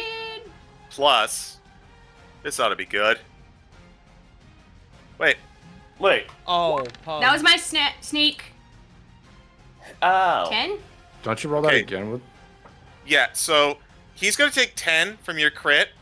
I need you to roll 5 more d6 from the crit and your sneak attack. It's not doing it right. Bad crit damage thing. Yeah, 5 more, 19. Oh my god. Damn. Lord. Grand total of 47. Fucking. Hey. That's bonus action and action. Turn! As you see it kind of like coiling, you take up a shot that goes through the side of what its jaw might be, pierces through, and gets it again in the abdomen before sailing through to the other side. As more poison seems to seep out of its open wounds, it is now your turn, Vesh. Okie dokie. You know what I'm gonna give it? I'm gonna give it the cold shoulder. Sounds good. That was 31? Nat 1. I saw that. I mean, I don't know. Do you want me to say yes? It's a 31. 15 necrotic. Understood. He's not looking great. And Can't regain hit points until next turn, but that's not. Understood. I will do one thing before end of turn. Mm-hmm. He's gonna look at.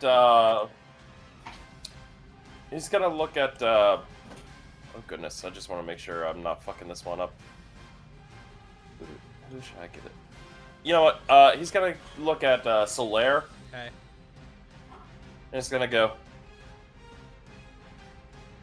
My blessing to you on killing this thing.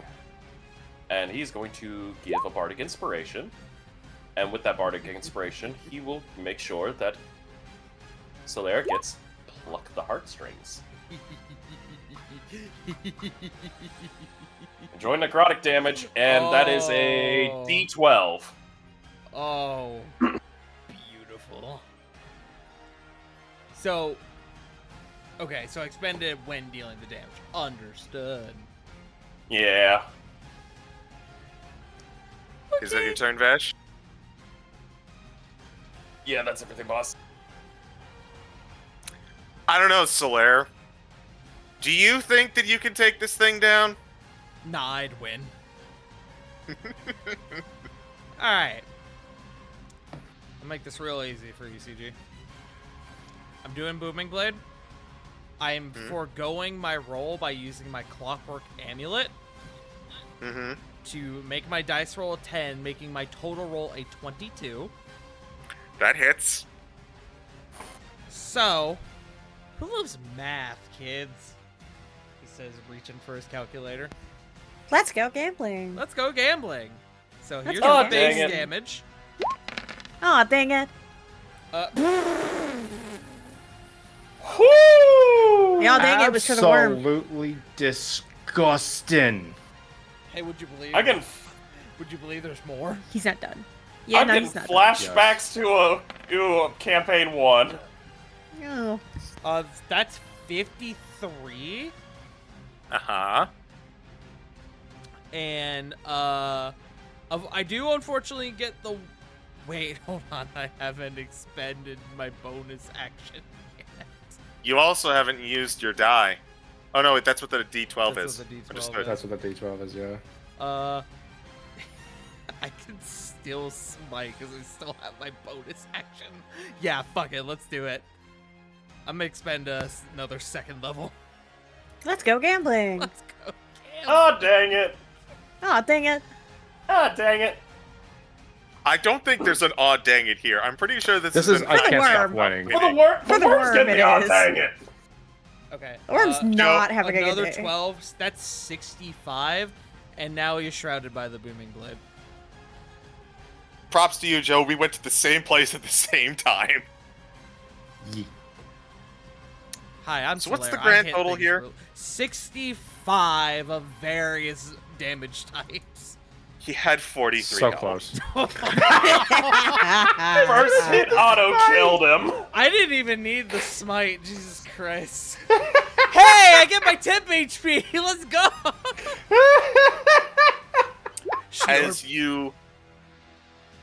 As you plunge decimation into what can only feel like an open maw, almost thrusting the sword into air. Instead, you come and redirect the blade to slice it along the jaw, and you take the blade all the way down through the worm, and you fillet it, spraying it out like some tilapia, and it is made mincemeat, the poison in its gullet fizzling on the ground.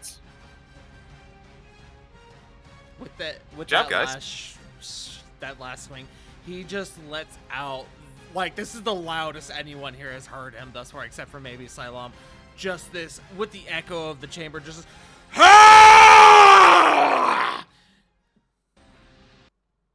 Silam's just smirking and just shaking her head. Silam's going, he got it, good. Minor illusion, a sound of applause for him. I Lol. just like Solaire. Ebony Maw, fucking Silent being Ebony Maw. No, let him have his fun. Give him a minute. He'll come home when Vesh he's tired. watches as Solaire turns back around covered in this worm's innards, just, nah, I'd win. But Just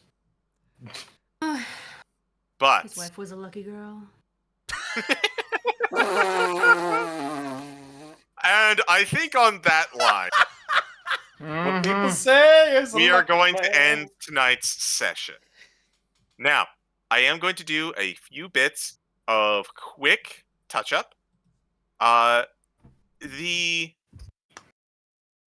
There was a legend lore that was requested, and there was a bunch of identifiers that was also requested. I'm going to do those both really quickly because I know we're Okay. a little over time.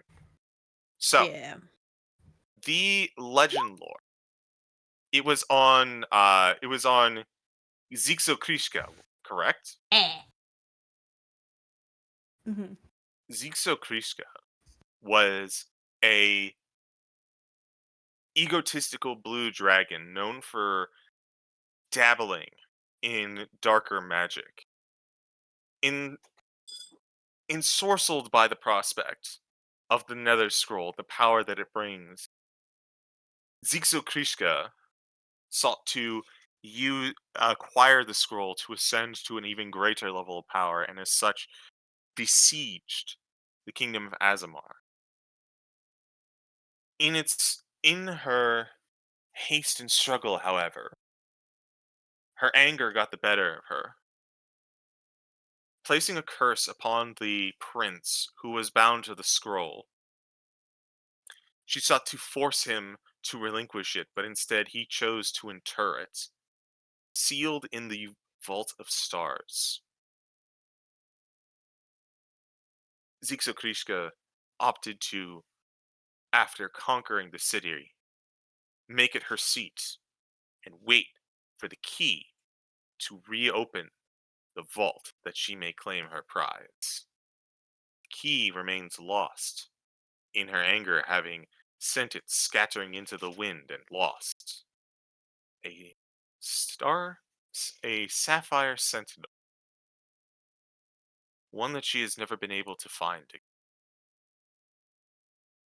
As the years wore on, she embraced the dark power, and became Draco Lich, patiently waiting with the boon of undeath for the key to return. That is what you get off of Legend Lore. Did this motherfucker just tell us we're fighting a Dracolich? Hi. Fuck yeah! Dear God, yeah. I I mean- win. Yeah. Let me Yeah. Solaire him. Yeah. So that's yep. Glad I asked for that. But Identify. identify indeed. So, the important things. First off, the gemstones that you find are two, as previously mentioned, fire opals worth 1,000 gold apiece. The next is a shield, an animated shield. Ooh. The ring Nice. that you have found is a ring of resistance, acid. And last but not Alright. least, the plate that you found, plate armor, Mhm. is a set of dwarven plate. Ooh. And with the items identified, and the party sure of who and what is awaiting them in the city of Azumar. That is where we are going to end tonight's session. I know a couple of us have to really get going, so we are going to speed run getting out of here. Hi, I'm CeeGee. I do D&D, mostly on this channel, occasionally on Burnout Vaughn's channel. Look for us next Sunday. Pass it on over to Joe. Hey, you like that video? Click the screen for more. And if you want to support this channel, just subscribe to the Dummies and Disasters YouTube channel, as well as drop a cheeky little follow onto the Twitch channel. River. You can find me places at Wicked River 97. Not streaming right now, but I'll come back eventually. Punk. Hi. I play fairly evil bitch, Silam. She's pretty and pretty deadly. I'm on Blue Sky, Instagram mostly, occasionally Red Note. Twitter's mostly dead. I just go on there, interact with other folks' stuff. But all at Punkyard Dog. Stream should be starting up next month as I get settled into my new job. Let's More go. information on Blue Sky. That's me.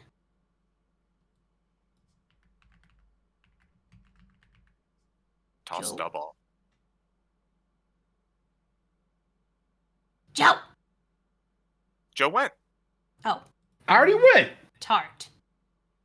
Hi, it's me, the walking war crime Solaire.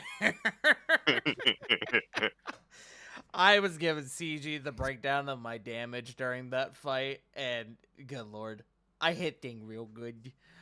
Hi, my name's Tart. I am a dog VTuber. You can find me at twitch.tv/FaringTart where I do variety games. I also run the Sunday game here on this channel every Sunday, Sins of the Blood, where